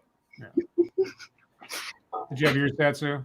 I'm still looking. Give me a You're second. still looking. All right. One of my friends came over one time. We were filming this like content video, and he's like, at first had the camera on squeegee. Obviously, I cut this out. Like I put her away for what I'm shooting. But he's like, "Hello, I heard you only had 3 legs. I also have 3 legs." Nice. Nice. You know, that brings up a question I have for you. Yeah. Like occasionally being here in the YouTube community, somebody will come to me, "Hey, would you like to do a video like this?" Is it weird asking your friends if you ever have like, I had this idea for a porn thing? Sometimes. So a lot of times, like what I do, like I don't do a lot of super like genre focusy like content for myself. Sure. Like, what I think is really hot is just 2 people that really like each other fucking. Sure. That's the kind of porn I like. So I try Amateur to just all the way. yeah, exactly, amateur. And like I like to keep in like the water breaks and like the jokes and stuff because I think it's fun. Mhm. And I think it's real too. And I think it's important to show people like what, because obviously I'm really good at sex. Like that is my job, even though I don't have one. That's my job. So like, and I'm having sex with other people that are really good at sex. So it is going to look a little different than your like run of the mill like hookup. But I think it's important to show people that like what real sex looks like. And that it can be hot. And that it's not just this really stylized, staged production. And that can be hot too. But I think I personally appreciate it. So I try to do that. Occasionally, like, yeah, it can be kind of intimidating, like especially if it's somebody that's like a little bigger than you. Nice. You look very powerful. I am indeed. But it can be like, it can be nerve-wracking if like there's been people that I had like little crushes on, and then they would like give me their number and be like, yeah, we should shoot content, because everyone says that to everybody. Mhm. And then I'd like text them and be like, hey, how's it going? Do you want to come over and like fuck my asshole? Like round 3? Like, if you're busy, I mean, if not, like we could do Wednesday. I'm really flexible. It happens less now, but when I was newer, yeah, like I would get like, it's weird, especially as a woman, to be like texting like a dude that. Have you ever got a no? I've had a like, I can't make it. Like I've definitely like, it's not the same kind of thing you would expect of like a random dude that was coming over to bang me who would like crawl through barbed wire on broken glass naked. Mhm. Like that's not the situation. Like these are other people that bang hot people and have like also like objectively hotter people than me to bang, which is fine. But I don't think I've ever gotten like a flat out no. I've given a no. I say no to people all the time. Thank you, Lady Gopher. Scribe bought my youngest flavor blasted goldfish and Dr. Pepper. Thought you might like some too. Thank you so much, Lady Gopher. I've been deprived of goldfish lately because of the lockdown. And I have some cheddar bunnies if you would like some. oh, please, yum yum yum yum yum. Goldfish, crackers, and Dr. Pepper are kind of my diet. Not really, but you know, it plays good for the show. There are 3 bunnies left. Only 3. Well, I'm not trying to kick you out, but it's 7:30 thereabouts. I got now. it right. Yeah. You guys are fun. I will come back on anytime. Well, happy to have you anytime, Kate. Thank you for coming on. Cool. Yeah, everybody, check out her Twitter in the description. There are links to other things that you may be interested in if you are 18 and over. OnlyFans, where I'm now going to make a meatloaf in my underwear. Yep, she's going to go make meatloaf in her underwear, I guys. already had most of a bottle of wine, so it's going to be fun. Oh, yeah. It was nice meeting you, Kate. Nice to meet you guys, too. Yeah, Have a good rest night. Good night. Bye. And that was Kate Kennedy. Guys, thank you so much for all your questions and your maturity. I'm just kidding. I ain't agree to no maturity. Thank you, Virgil Gran. One's in the chat for a Kate and Scribe show. Well, I mean, at this point, given what we were talking about before the stream, where she has kind of an extensive experience in BDSM clubs and things, we might actually have something to talk about of mutual concern. But anyway, guys, yeah. So I'm happy that went the way it did, because I was expecting her to be here for a very brief time, and we got her for basically most of the show. Look, I'm not saying anybody should go over to her OnlyFans and request that she makes a Lords of the Night promo, but oh boy, well, you feel so inclined. Yeah, I mean, if you feel so inclined to introduce her audience to the idea of tongue buttering the turtle cave, we're not going to complain too much. Well, we're at the bottom of the hour, and we've already done lots and lots of questions. Let's do some YouTube time and fucketry, and we'll close out tonight on a little bit of an odd format night, but I think it was worth it. And again, in absentia, thank you, Kate, for coming out. And thank you, Princess Unicorn Nipples, for instigating the whole thing. Appreciate that. So YouTube stuff. Well, I don't have anything to report except for this show and getting everything ready for Kate's arrival and all that fun stuff. Tomorrow, I plan on doing a TED Excellence. Not sure the time yet. It might be a little earlier than usual. I'll be sure to put out a notice about a half hour or so before I start. It will be a little bit different in that it's not technically a TEDx, but it is from the TED family of genre, I guess. It's TED Ed, as in education. Which is something that I haven't touched on in a while, at least not explicitly. I've been meaning to find another curriculum of fear subject for a while, but nothing's really jumped out at me. But this one kind of steps on the line between a TED Talk and education, so I thought I'd do that. So that'll be tomorrow sometime. Elsewise, I think that's all the YouTube I've got. So, Satsu, what have you been up to? Well, I cooked some curry tonight, and this was one of those nights where I wanted to make something that I attempted to make once before, but it was kind of on a whim. Like, it was just like, I got some katsu left. I hear you could make curry with katsu, so I just tossed a little curry powder in something that I had whipped up, and I was just like, yeah, this is kind of curry, I think. And I tried it, and Squishy really liked it. So I'm like, okay, I'm actually going to try to actively make curry this time. And I was so focused on doing it, I was just like, I'm not going to bother recording it. I'm just going to do it. And this shit turned out amazing. Like, I don't know if this is how you're supposed to cook it. I don't know if this is the right or wrong way. I looked at quite a few recipes, and none of them were really, they either had ingredients that I didn't have access to, or they just weren't really like what I wanted to do.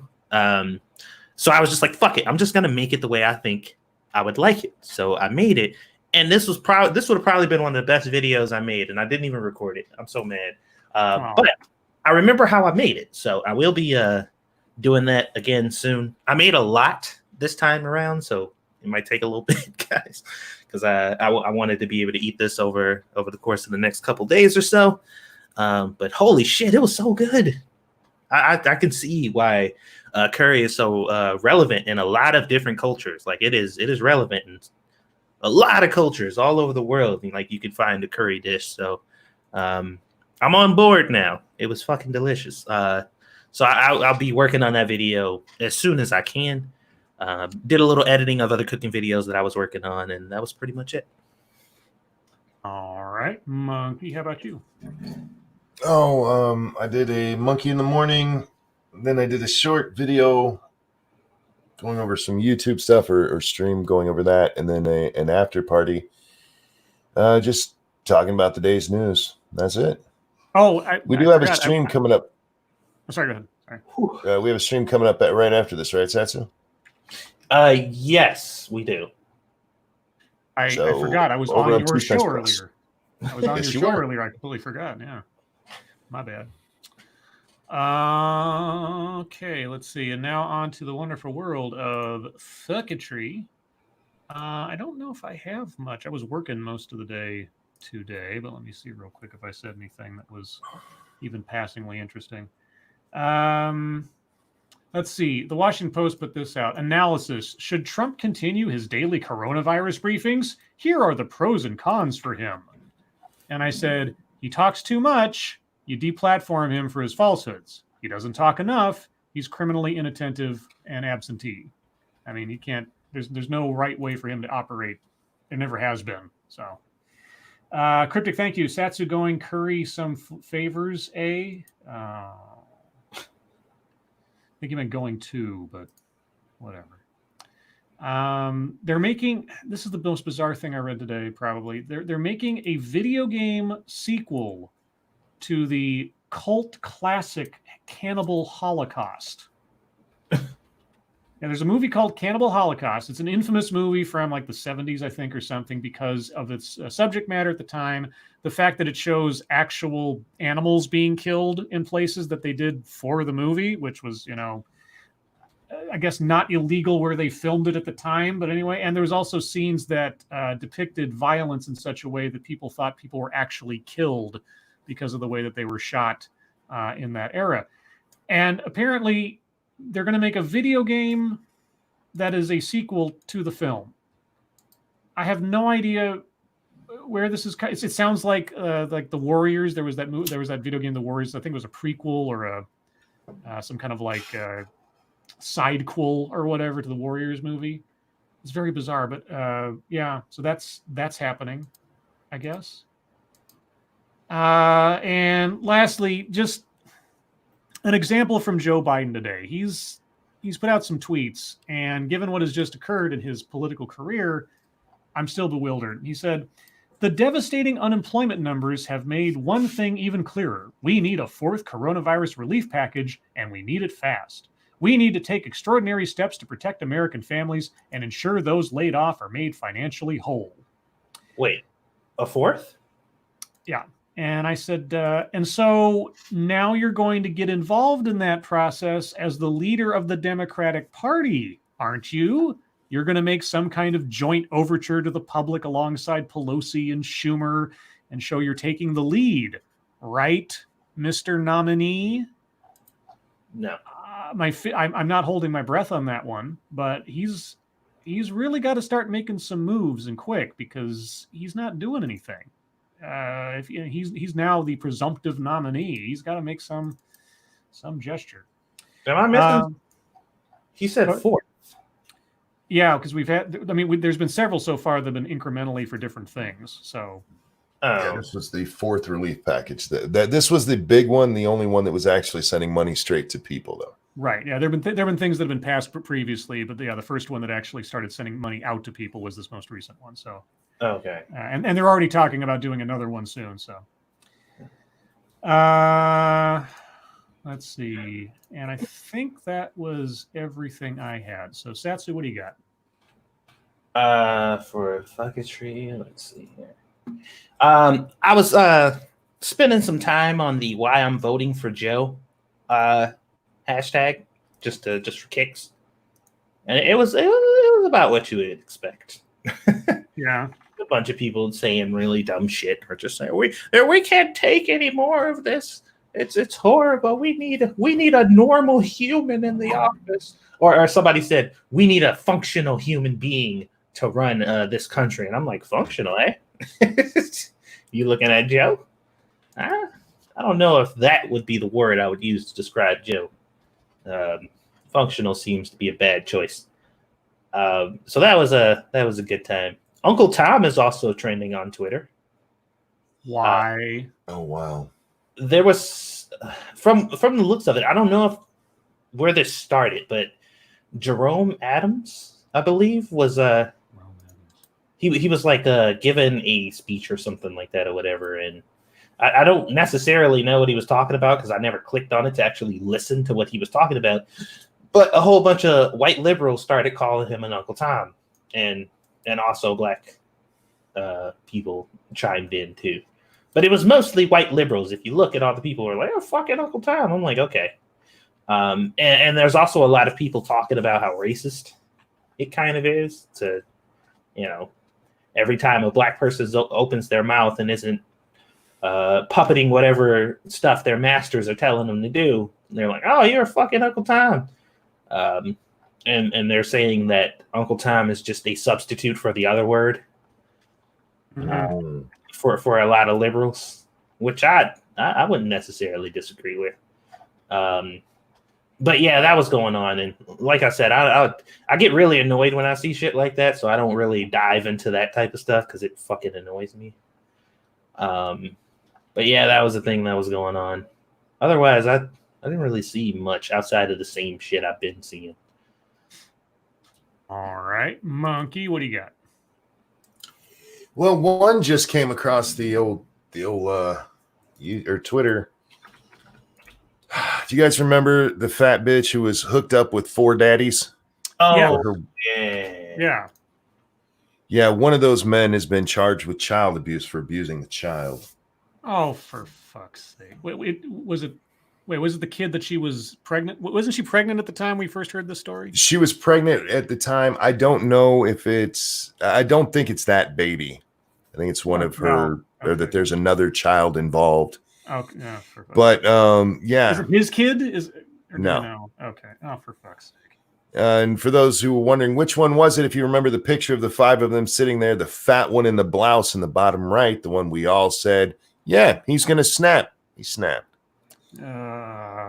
So fuck him. I hope bad things happen to him. Yeah. Let's see. Oh, I just see the thing. Breaking its leg, arm, ribs, and skull. Jesus Christ. Yeah. Oh. Squeezing it. Oh, so yeah, it was the baby. There you go. Oh, God. Fuck.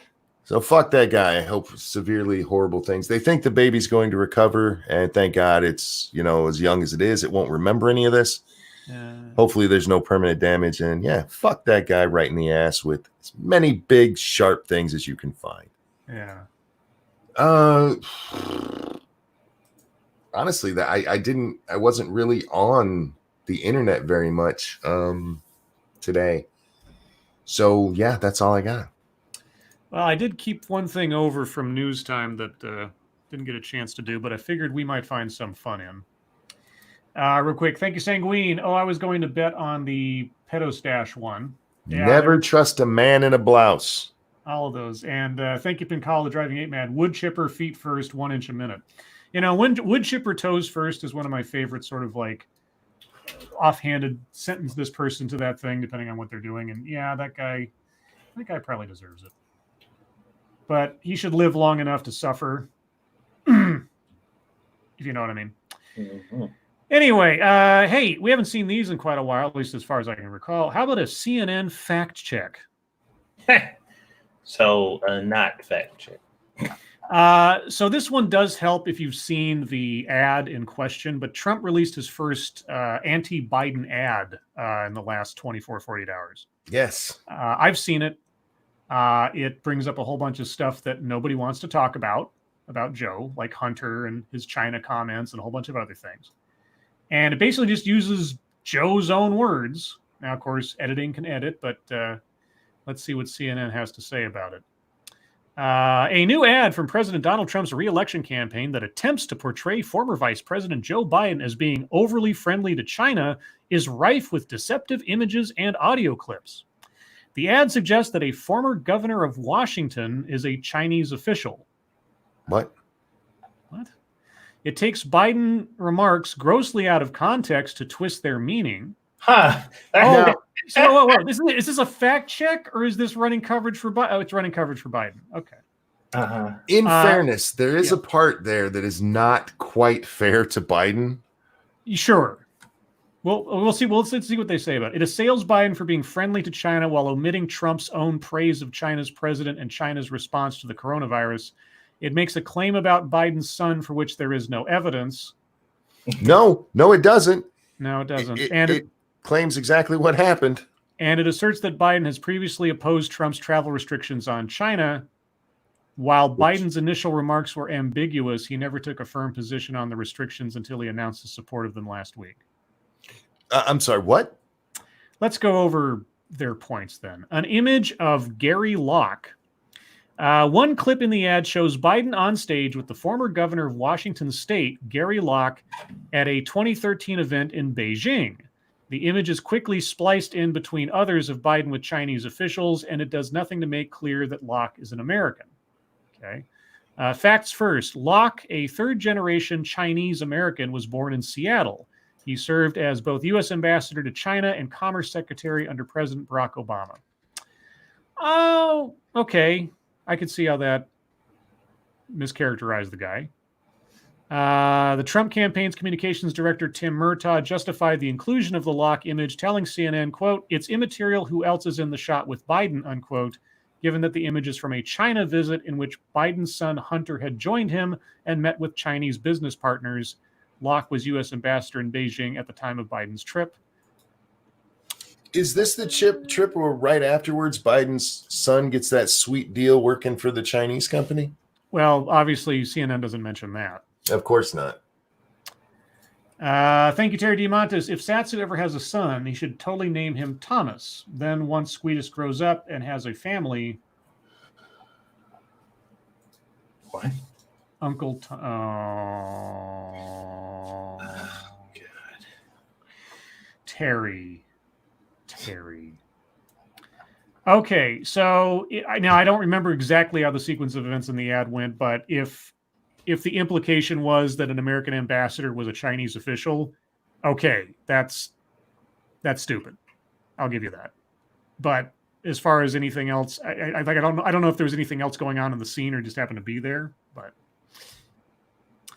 And unless I'm mistaken, I don't think Hunter was in the picture with him and the ambassador guy. So I don't know how that's relevant if you didn't show that in the ad somewhere. Praise for China. The ad tries to paint Biden as unduly supportive of China, saying, quote, "During America's crisis, Biden protected China's feelings," unquote. The ad shows clips of Biden at functions with Chinese officials, including one of Biden clinking glasses with Chinese President Xi Jinping, and plays clips in which Biden says Chinese people are, quote, "not bad folks," unquote, and that it's in the self-interest of the U.S. for China to prosper. Why do I don't know off the top of my head, why do I think that CNN's not giving a full picture of everything that was said in this ad? Because they're not. Facts first. Biden did make the supportive comments in the ad shows him making. Okay. But Trump has made similar comments about the character of the Chinese people and about mutual prosperity. Okay. Okay. Trump has himself raised a glass to toast Xi, who he has described as a friend of mine as recently as March, and Trump repeatedly praised China's handling of the coronavirus in January and February. Before we knew that they were lying. Right. Yeah, then talk about March. What happened in March? Well, even with that, we still closed down the China travel, which Biden was against. Go ahead. I'm sorry. Sorry. And then they quote Trump over the course of their next paragraph is just Trump quotes saying "Good job, China," and then Trump changed his tune in March, unhappy with a conspiracy theory promoted by a Chinese foreign ministry spokesperson suggesting the U.S. might be blamed for bringing the coronavirus to China. Trump started referring to the virus as the Chinese virus, like all the media was doing at the beginning too. CNN. The Wuhan virus, etc. He also faulted China for what he then said was a lack of transparency about the virus, saying on March 19th, quote, it could have been stopped in its tracks. Unfortunately, they didn't decide to make it public, but the whole world is suffering because of it, unquote, which is absolutely true. Trump raised a glass to toast Xi at a state dinner in Beijing in 2017.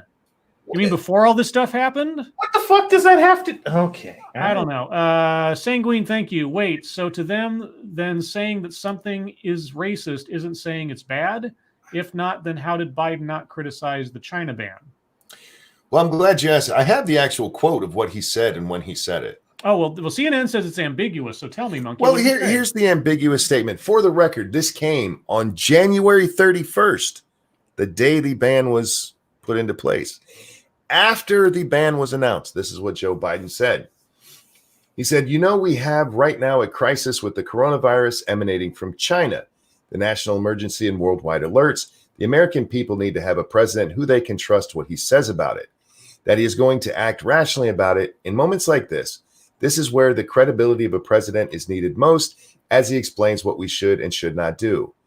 This is no time for Donald Trump's record of hysterical xenophobia and fear-mongering to lead the way instead of science. Okay, here's facts first on that. Biden has never said he opposed Trump's travel restrictions on China. I'm reading exactly what CNN is saying. The words "Biden opposed China coronavirus travel restriction that saved lives," unquote, were from a headline written by the Trump campaign's own war room, not by a news outlet. While Biden did accuse Trump on January 31st, the day Trump announced the restrictions, of having a record of, quote, hysterical xenophobia, unquote, and, quote, fear-mongering, unquote, Biden never specifically linked those words to the travel restrictions. Come on, man. CNN. You fucking dirty bastard. Wow. Biden, in fact, did not take a firm position on the restrictions until last week, more than 2 months later, when his campaign announced that he supports the restrictions. Come the fuck on. Media, folks. Oh, here's the fun part. I'm skipping down a little bit. It says, as the Washington Post noted in March, it's not clear if Biden actually knew about the restrictions at the time of his January 31st comments. You know, I could believe it. I could believe that Biden was so oblivious to what was going on in the world around him. At the same time, his comments were clearly aimed at on day for that event. I'm sorry. For me to believe that nonsense, I have to believe that it was all coincidental. Yeah. He just happened to do it on the same day the travel restrictions went into effect after they'd been announced. Yeah. And that he said, this is no time for Donald Trump's record of hysterical xenophobia and fear mongering to lead the way instead of science. So what were you talking about there? Yeah. A Biden quote about travel restrictions. Okay. While alleging that Biden opposed the travel restrictions on China, alleging,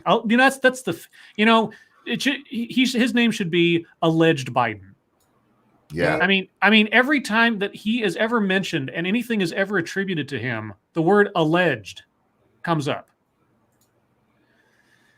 Okay, while alleging that Biden opposed the travel restrictions on China, the ad shows Biden saying the words, banning all travel will not stop it, unquote.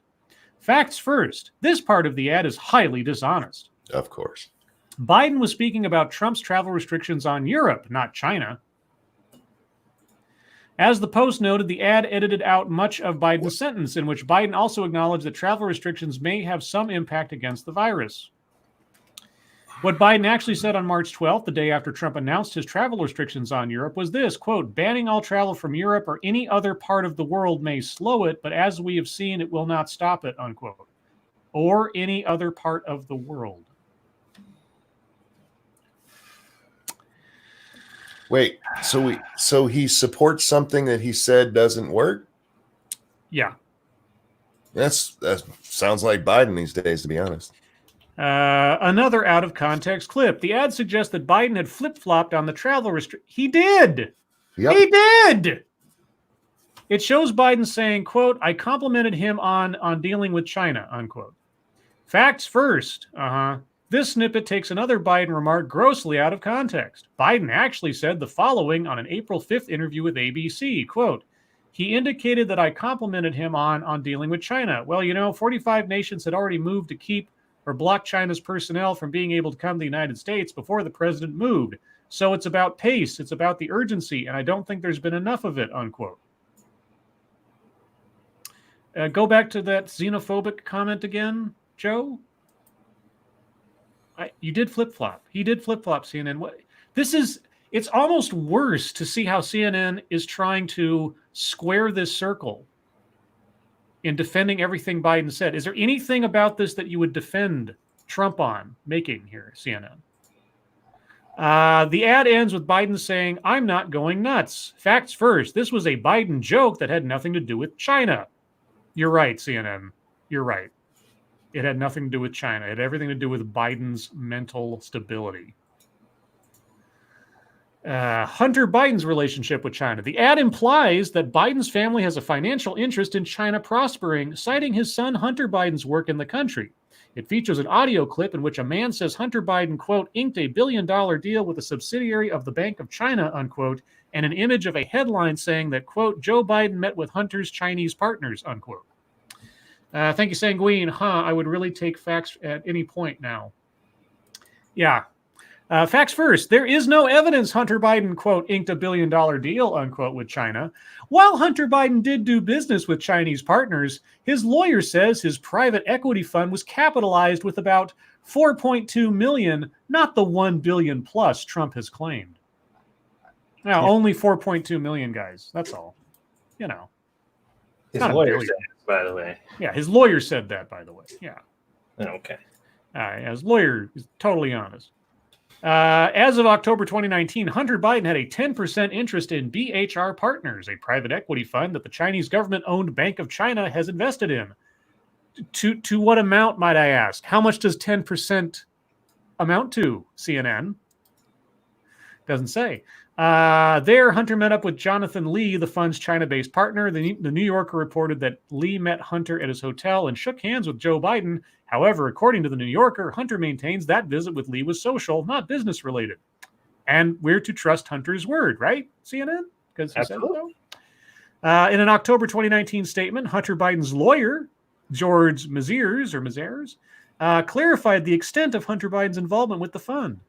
I'm sure. Yeah, you already said 4.2 million. Yeah, okay. How much is BHR Partners worth, I wonder? How much is 10% of BHR Partners? Just curious to know. Yeah, so that's CNN's quote-unquote fact-checking. Yeah, Biden said the things that he said, but you see, he didn't actually say the things that he said, and what he did say didn't actually flip-flop on what he said previous, guys. Just so you know. From what I can find, BHR Partners is worth $2.65 billion. God, what's 10% of 2.65 billion? 265 million. Is that all? That's all. Is that all the interest that Hunter has in that company? Reported that fund. Sorry, I mean, it's only 260 billion. I mean, it's million. Sorry, that's nothing. That's nothing. It's a pittance. I mean, it's not a $1 billion, obviously. Jesus. Anyway. We got 4 minutes on, so let's see. So guys, do a couple extra things here, and then we will wrap it up for the night. First off, thank you everyone for being here in this decidedly, out of format show, which you might rightly guess has been giving me anxiety the whole time. No, not really. That's been fine. I know it's been a little bit wonky, but we had a very, very interesting guest. I was very impressed, I got to say.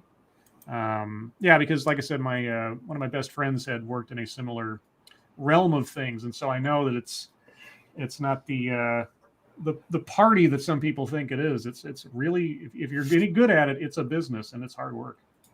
But yeah, very, very glad that Kate came on, and thanks again to Princess Unicorn Nipples for instigating that. Remember, guys, tomorrow night, per usual, will be on Monkey's channel at the regular time, 6 p.m. Pacific, 9 p.m. Eastern. And after this, over on 2 Cents Plus, I think these two are going to fight some zombies. Maybe? More like village people. Yes. You're going to fight the village people? Yep. Fuck them. The Weirdos.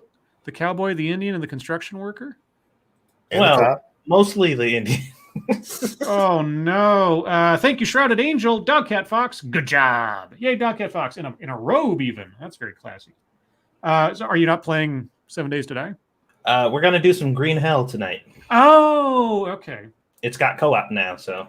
Oh, that's right. Does that work as co-op? We're gonna find out. Oh, this is your first time playing. Okay, I didn't know. Yeah, if you guys had played It's it last supposed to. night. Okay, I didn't know if you guys had already played it or not. Let's see. Anything else to mention as we count down the minutes here? No. Okay. Kate's making meatloaf. Yep, she's making meatloaf in her underwear. So if you happen to be 18 and over and you have access to a credit card that's yours, pending. I think OnlyFans is some kind of like free trial on there, so you can go sign up. But yeah, if you want to find out that information, Kate's Twitter account or tag is in the description, and from there you can find out where her OnlyFans link is if you are interested in such things. Richo says, "I bet she can't cook though." Oh, given all her other experiences, I think you'd be surprised. She probably can. She actually whispered into the mic there, not very well.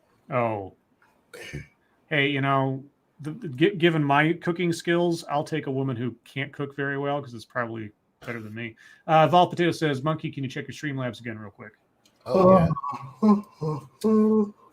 Yeah, and also, guys, remember tomorrow I will put out a notice ahead of time, but I'll be doing a TED Excellence stream sometime in my morning. I'm looking probably somewhere in the range of 10 a.m. to 11 a.m. Pacific time because I feel like probably getting up. I'm going to get up really early tomorrow to go to the grocery store and make a run while there aren't that many people out. Get myself some goldfish finally because I skipped that. Evolve Potato says, before I tear my hair out, you can't have evidence if you don't have an investigation, which you can't have happen because there is no evidence.